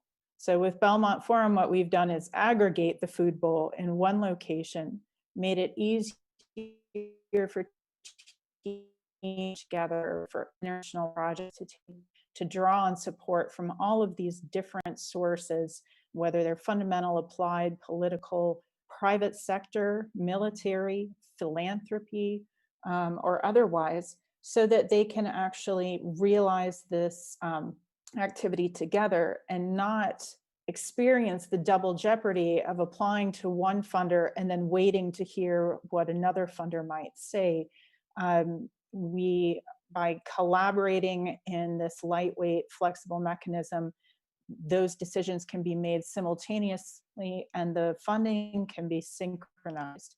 So while I recognize that bilaterals and multilaterals do have a role to play in the resource ecosystem, we try to shy away from things that are going to have a lot of legal overhead and a lot of negotiation time, and just create a broad enough envelope for as many funders and knowledge holders as possible to participate to achieve something together. Okay, thank you, Erika. We are going to open the floor in a minute for discussion, but I would like to, before we do that, I would like to ask one more question to Heloísa about the role and maybe describing a bit how engaged CAPES is in terms of taking some international initiative or working, developing partnerships outside Brazil. Can you say a few words about that?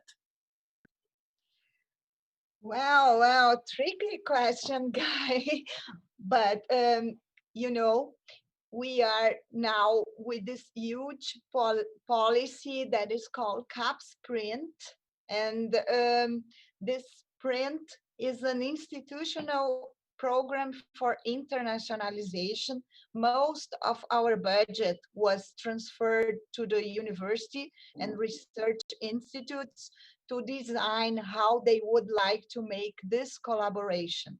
We are not facing something brand new right now. We still have our agreements that are continuing.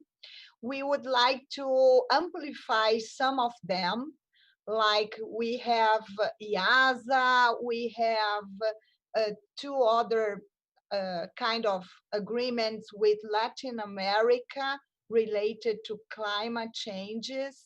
And that's it. I don't have a very good picture right now what could be new for the next semester, but we are trying to evaluate what is going on and make some adjustments. Okay, thank you. So let me open the floor for question. And I see here on the chat that Edicles Fernandez would like to start saying a few words. So the word is yours. Yeah, thank you, Guy. It was a really nice talk. It was nice to hear about this international collaboration between countries and between institutions. And I would like to direct my question to Heloísa, because I'm a Brazilian PhD. I'm just finishing my work. And thanks to international collaboration, I was able to conclude my my research. Thanks to German and CAPES for that.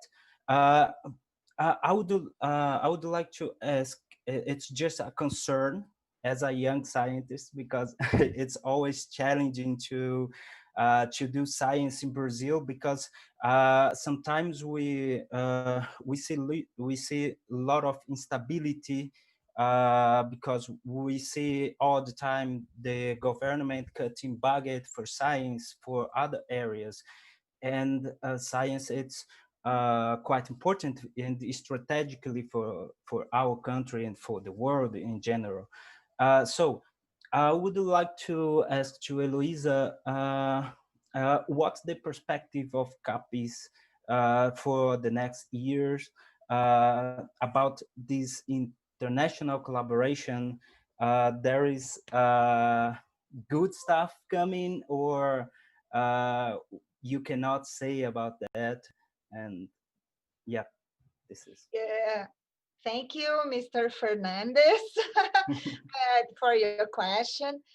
You know, there is always some kind of concern about budgetary reasons for keeping or amplifying good research abroad.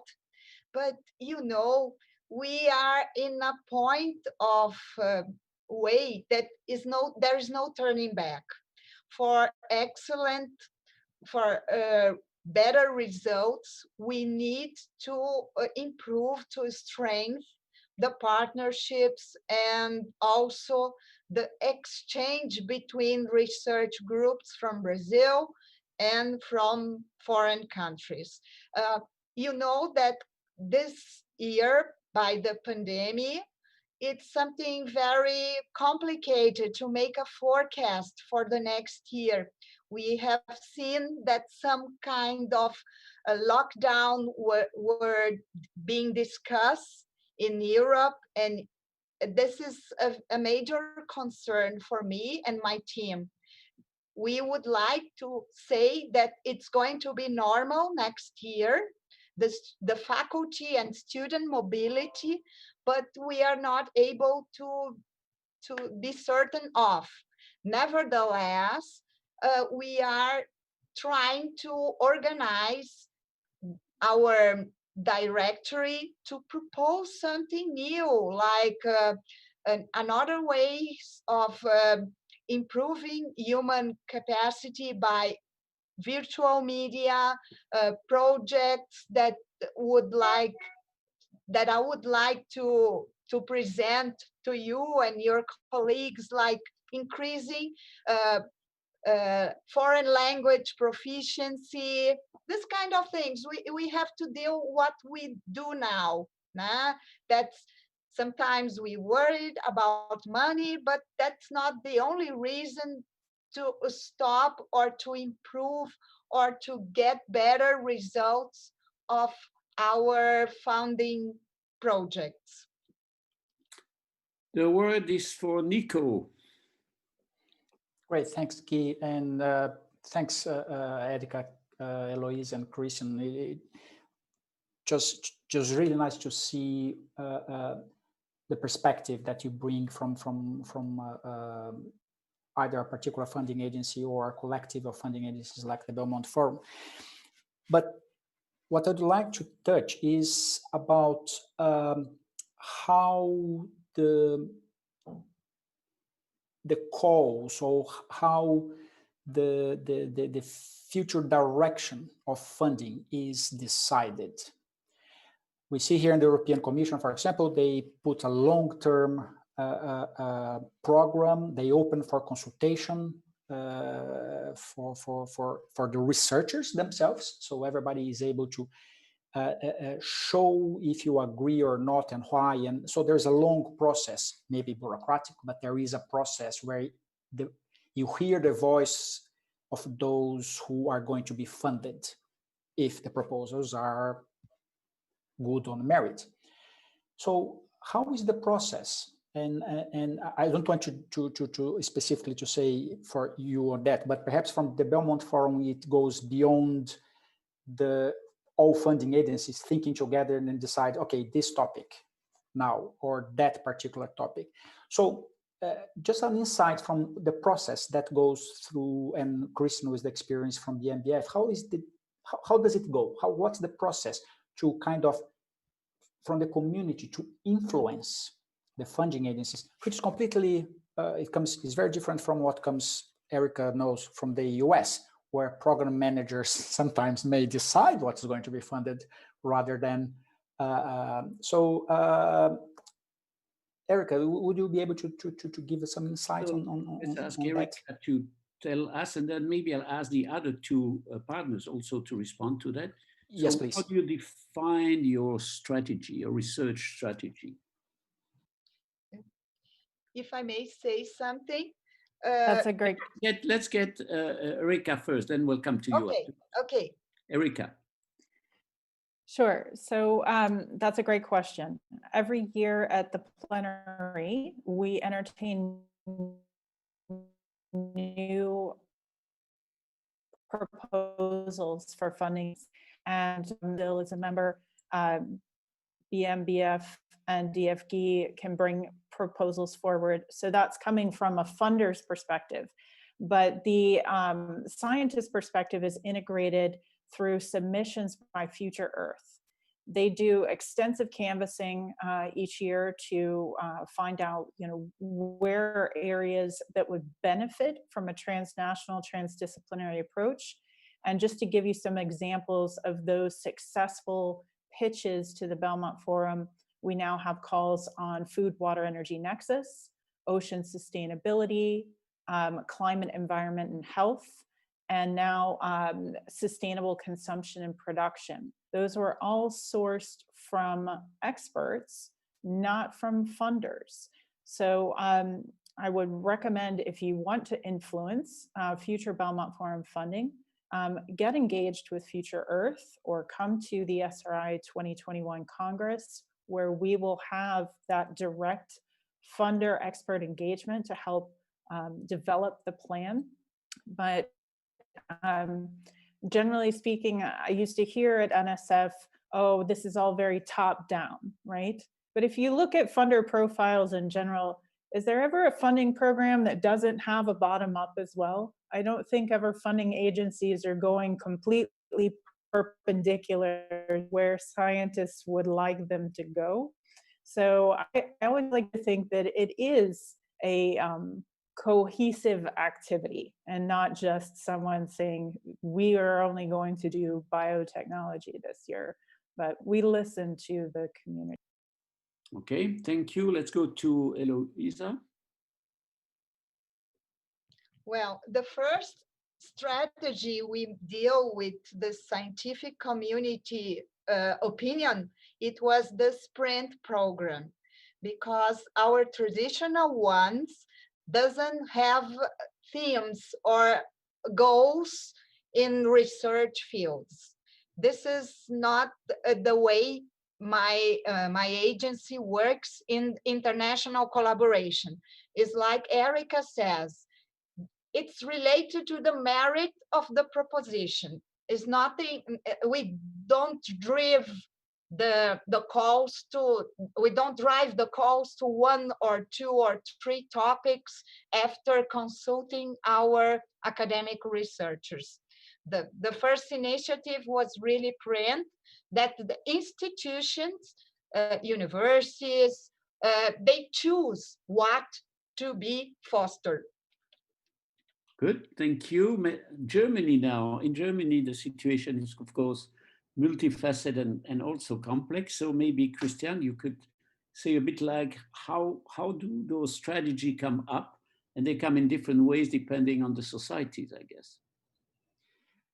Yeah, talking for the Federal Ministry of Education and Research, the ministry is well embedded in a whole set of dialogues with research communities.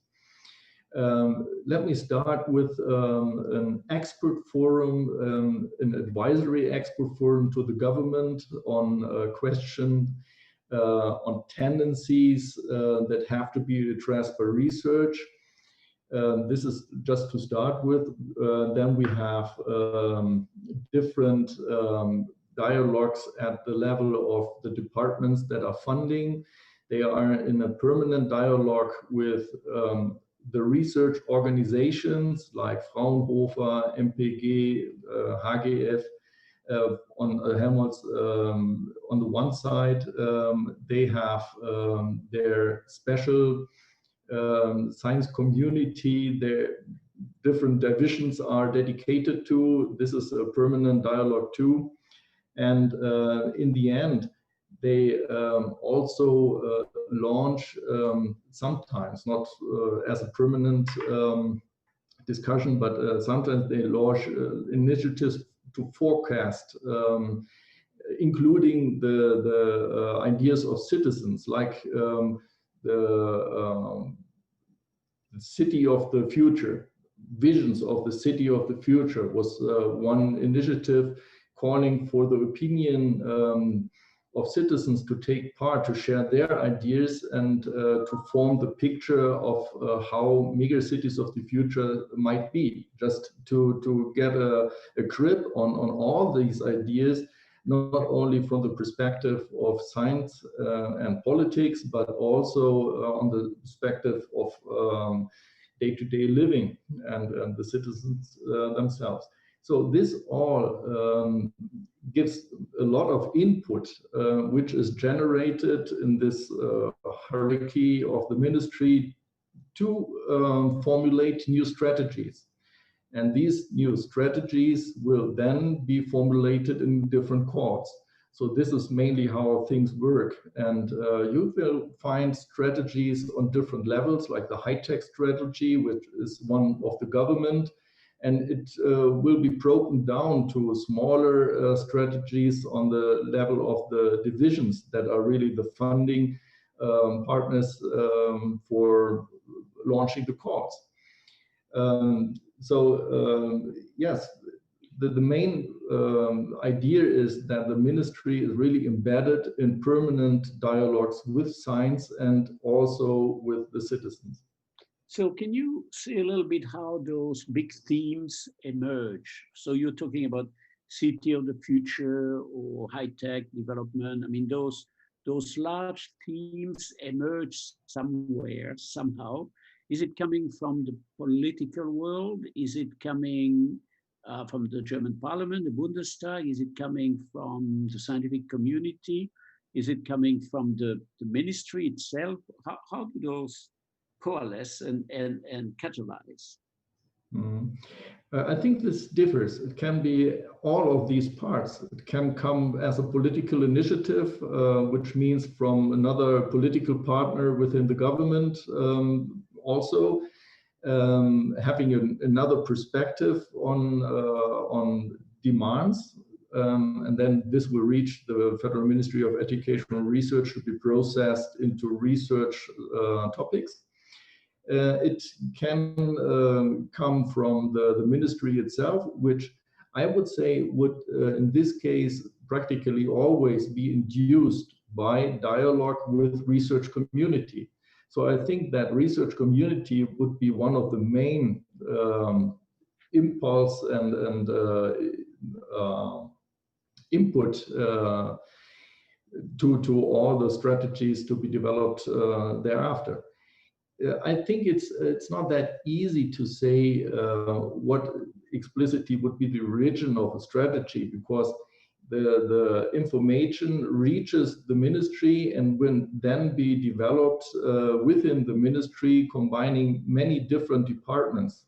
There's a great dialogue within the ministry itself too, combining different information coming from different sources. So in the end, it's hard to say this idea comes from this or that origin.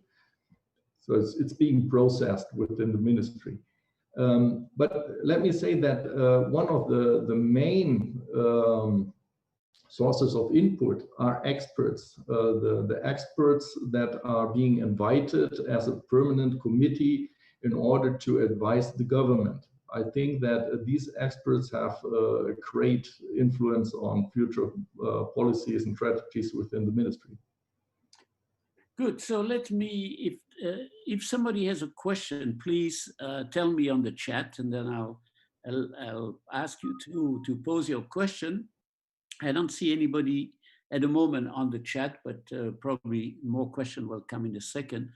So let me think about the following. We are here a project that is supported by the German government and has to basically develop a joint activity with the Brazilian scientists. And first of all, the money comes essentially from Germany, and there is no really counterpart on the Brazilian side, and so that makes it a bit non-symmetric, in fact. But still, it is working. But it is there for a certain amount of time, and so the idea is for us to try to develop a more sustained relation, a longer-term relation, through the creation of a joint institute or joint center, I think we call it, that will be working on the city of the future in Brazil, but also look how that connects with climate change, with air pollution, with also the development of the people inside urban areas. So this is very nice that we have this as a first step. But how can we really start developing around that? Now, people would like to write proposals, either in Brazil or Germany or joint or international. So can you give us some advices about how a project like Klimapolis, Klima is inside, Polis is the city, could become really a long-term collaborative activity between the two countries. So maybe we start with Christian. Many thanks. I like to highlight that there's another source for funding, possible funding that would be interesting for the Klimapolis project. The German Exchange Service, DAAD, is having a call for 8 centers of research at the moment. It's going to the final call to the 19th of November, I guess. You can apply for this. It can be in the thematic fields of either health or climate, which would be the case here. And the chances, of course, are great that one center at least, it's 8 centers for all of Latin America, but one should go to Brazil. I think chances are high. And yes, I think this would be interesting to call for in order to set up a center, giving more stable funding sources for, I think, at least 5 years, and it can be renewed for another 5. In this context, I would like to come back to one point I stated before, that the funders are different in their culture. In this case, it would be the Foreign Office spending the money, and administrating is done by the DAAD. So in this case, you will probably have, I think it will be the case, a committee of experts assessing the proposals. And there's a great difference between the selection processes that you can meet. You have a committee of experts, then you will have excellence as one of the main criteria for selections when assessing the project. Interdisciplinary projects in this case normally will face the problem to convince at least one of the experts for the project. And there's no expert judging the interdisciplinarity or the added value. There's no expert for transdisciplinarity. It's simply for these experts not what they have been invited for. They will judge for their specific field of expertise. And in contrast to ministries, they may or may not use a committee of experts to select projects for mission-oriented research. This differs a lot, but sometimes it can be the staff of the project management agency or the ministry itself assessing the quality of a project. Or even if they use an expert committee, the final decision is done within the ministry. In fact, in order to assess added value at the level of transdisciplinarity. So I think that it's necessary to know that in case of this call, there will be an expert committee, so you can adapt your proposal to this situation. And I think that you will need to convince at least one expert with the special excellence in one field, in one research field. It's a bit like that. Other things that, of course, in this context are of high relevance is the solidity of the project. It should be an ongoing cooperation that is stable already, because additional money in order to make it a center in this respect would mean a highly logistical task.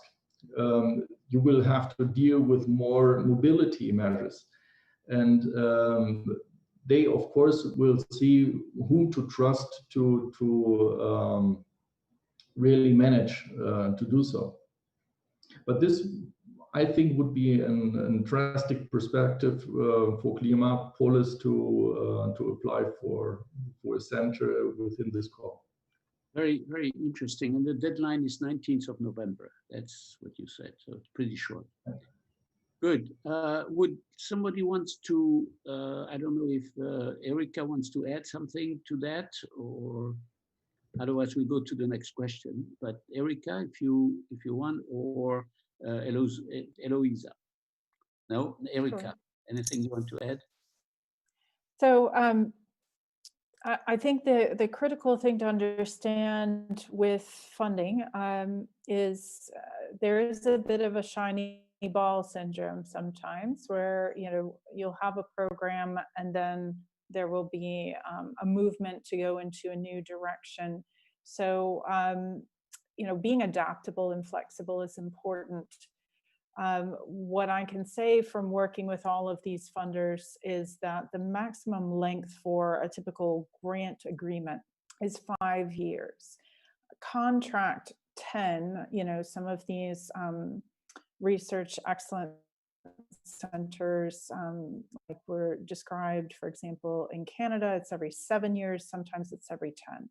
But sort of building that into your long-term plan, and that understanding that if you want to have sort of a career length program or a longer term activity, looking at the trajectory. So you're not going to start out with absolutely everything, but there is going to be sort of a build up and a climax of activity, and then it needs to sunset.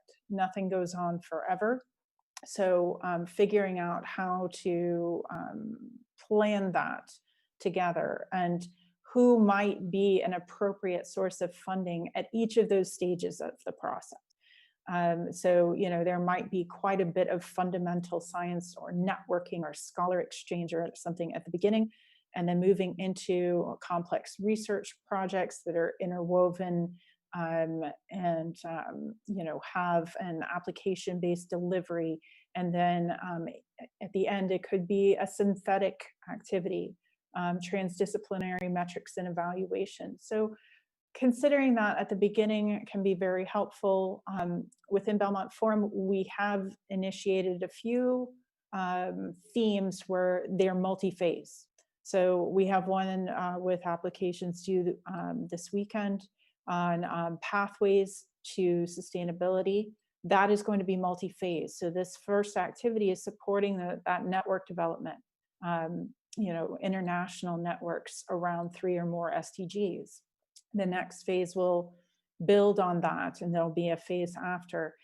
With climate, environment, and health, we did a thematic call at the beginning that was really public health oriented, looking at where science is headed now into One Health and integration of behavioral medicine in climate science. We may go in a different direction for the next call, and so on. So those that have that flexibility and sort of bake it in from the beginning, I think are going to be more successful in sourcing longer term funds and kind of cobbling that together into a multi-decadal plan. Good, thank you. We have 15 minutes left, and I have 3 questions. So I'm going to ask the 3 person to raise their question right now, one after the other, and then we'll ask the 3 of you to respond. I'm going to start with Anna, who is online. Anna Curry, please go ahead. Thank you. Hello, I would like to ask you about database policy, because these research are producing a lot of database, and if you have as agency some strategy to deal with this construction of database specific on the cities. What kind of data are you as agency interested in? And what are you thinking on strategies on how to build database and open sources for new researchers? Okay, that's the first question. So we're going to go to Judith, who has also a question. And I ask the 3 panelists to take note of the question, of course. Judith, go ahead. Yes, thank you, Guy. Okay, so I'm Judith from the Federal University of Rio Grande do Norte in Natal, Brazil. And I have a question to Christian Stertz. Thank you very much for telling us about this call for the global centers of the AAD. And I have a question to you about it. What is your perception if there is a plan to have one of these centers in Brazil? First of all, do you consider that our activities within the Klimapolis Laboratory that is focused on metropolitan areas in Brazil, is this a topic that could be of interest for one of those centers in Brazil?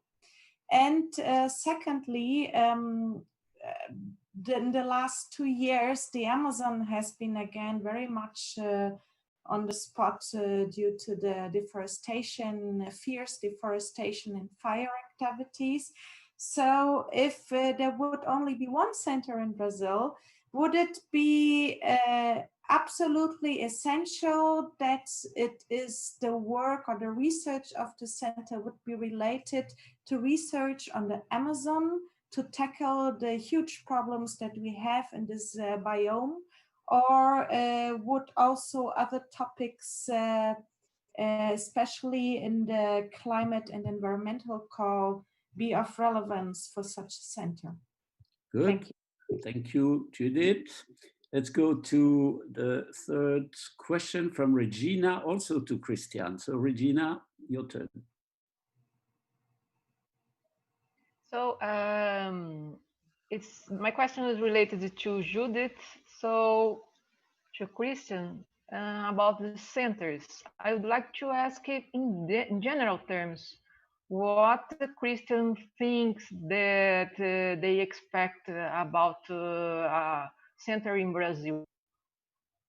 Good. Thank you, Regina. Let's start with Christian because several questions were for him. Yes. Christian, please. I will try to answer all of these.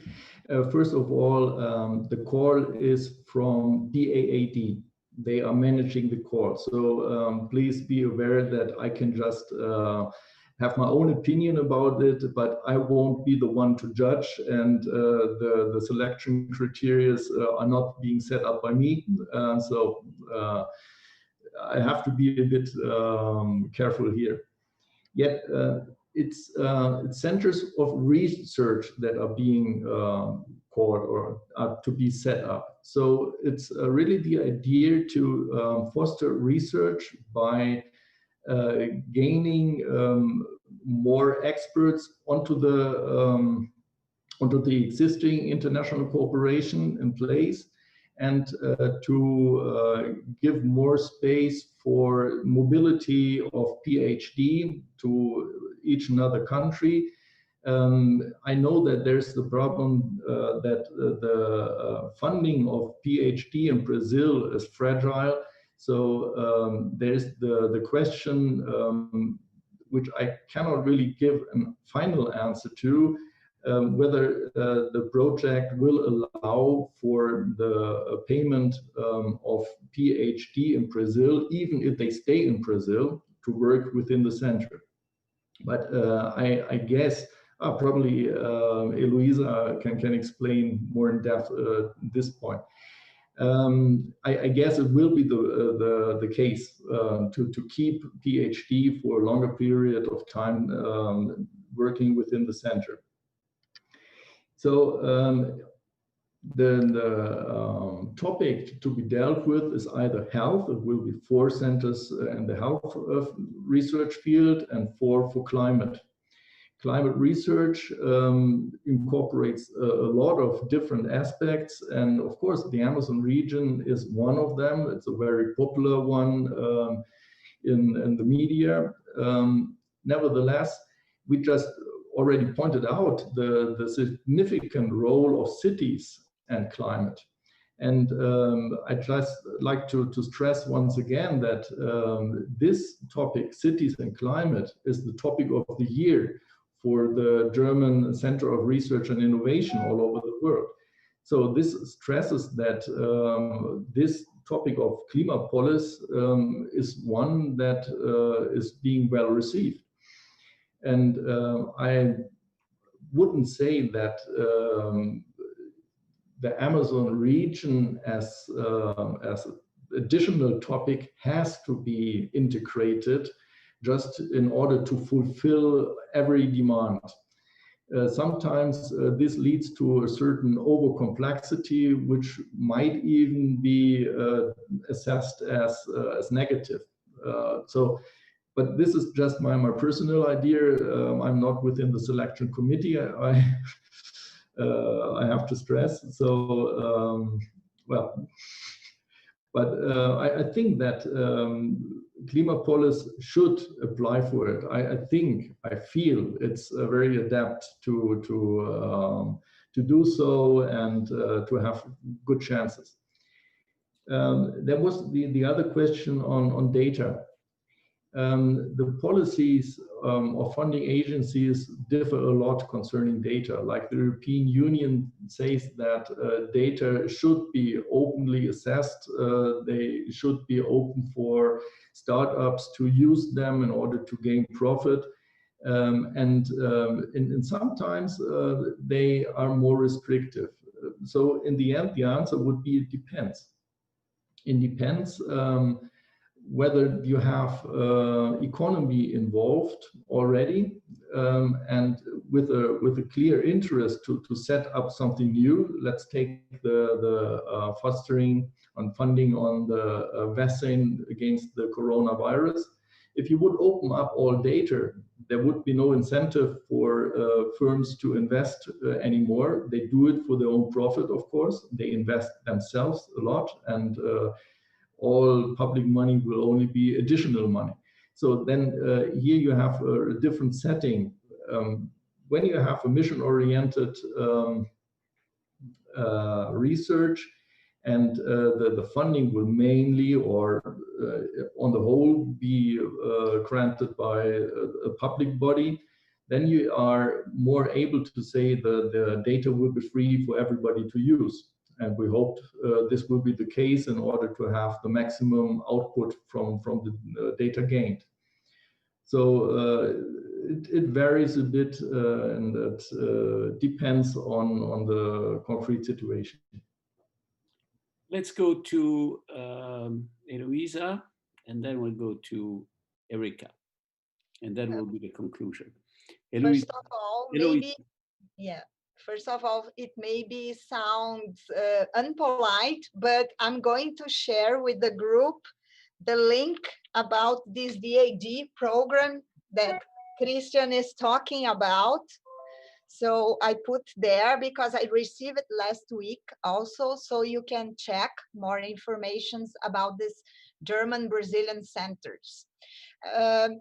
Considering to open databases, we are not talking about it at CAPES, and it's a pity. It's something that we should talk because it's a reality now that maybe one research collaboration could start by having questions about a database. So I'm on the way of open science is a way to improve the collaboration, the international collaboration among pairs. About what Christian says in PhD program, I would like to emphasize that is not my way of view, because we haven't reduced our scholarships. We just launched a call with 1,400 for PhD students to go abroad. And there is Sprint, and there is this partnership with Germany, with France, with US. So from my point of view, we're still having international ways for going in a PhD program at CAPES. Thank you. Let's go now to Erika. Thank you. So I'll talk about the data question. Of course, Belmont Forum is open data, open access for all projects. And it's sort of an area for funders to experiment in open data and open access by participating in a Belmont Forum call. And we've seen positive repercussions because of that funder participation. So for example, FPESB now has an open data policy that was developed after trying it out with us. And I was just told last week that Formas in Sweden is now adopting one based on their experience. In the public sector, of course, the money is taxpayer money. So we find that it is absolutely critical to make the information not just data, but digital objects created by the projects available. Digital objects could be software and code. It could be the development of a decision support tool. It only amplifies your uptake, your legacy, and the advancement of your career by making these things available, because it can be reused. It can be implemented by others that then have to cite you, and your DOI or your GitHub and Zenodo link and all of that will be included. So it's a win-win on both sides there. And in terms of databases themselves, we are not paying to create new databases. Data portals are highly expensive undertakings, and there are many out there. If you want to consider the added value of uptake, you know, strategize in a data management plan about where your data would get the most eyes on it. If you were looking for biodiversity data, where would that go? As well, let me think here. There are cloud data services. We work with Amazon Web Services and Google, who are able to host very large data sets and make it possible for you to run very intricate calculations in the cloud. So we are working with the private sector, and we are in sustainability together. So we actually funded a project called IPACS about intellectual property and in incentivizing that for the private sector to make it available. There is growing interest in the private sector to do that because it reflects on their ESG scores. They get more stakeholders, more profit. They can see the value add there. I guess just in closing to this particular question, because it was focused on cities, and we do recognize that is one of the most difficult areas to actually source data, because it's held by so many different actors. Some are at a local government level, you know, state, district, federal on up. Some is private data. Some needs to be strongly aggregated in order not to create harm or you know, cause ethical concerns. So we're working with JPI Urban Europe and with the Sugi Collaborative on our food, water, energy nexus and urbanizing areas to provide best practices for accessing city data to be able to implement your projects. And I just want to point out, if it's not enough incentive to be open, the Belmont Forum does actually hold calls where we provide funding to leverage already available data to be used in new projects. So not only can it advance your career, but you could get additional funding to work with the data in new applications and ways. Good. Thank you very much. It is 30 minutes after the hour, and so we are at the end of this discussion. It was very useful. I think we heard a lot of useful information for all of us. I think we need to think a bit more about all what we have heard, and Klimapolis people will probably have this internal discussion about what it all means for them and for their research. Let me thank you, all of you, for example, taking an hour and a half of your time for coming and coming to our meeting. And so I think we are good for today, and I'm going to ask Nico in a minute to take over and to continue or close the meeting. But danke schön, obrigado, thank you very much, and Nico, it's yours. Great, thank you very much, Guy, and I'd like once again to thank Erika, Heloísa, and Christian for the brilliant participation, for all the insight that you guys gave to us. Rest assured that we as Klimapolis and the management committee, we know already about the call, and we will be submitting a proposal to host a global center in Brazil. That's for sure. So once again, thank you very much. I hope you enjoyed the participation and you could know a little bit more about Klimapolis. For the Klimapolis partners attending tomorrow, we reconvene again at 10 a.m. Brazilian time to continue the discussion and perhaps propose new ideas for project development. And then we will end with a discussion about our science plan, how we are going to tackle that and put together all the connections that we have discussed for the last 3 years, and then as a proposal for the long-term activities of the laboratory. So thank you very much, everybody, and I hope you have a good rest of your day, wherever you are. Thank you. Bye-bye.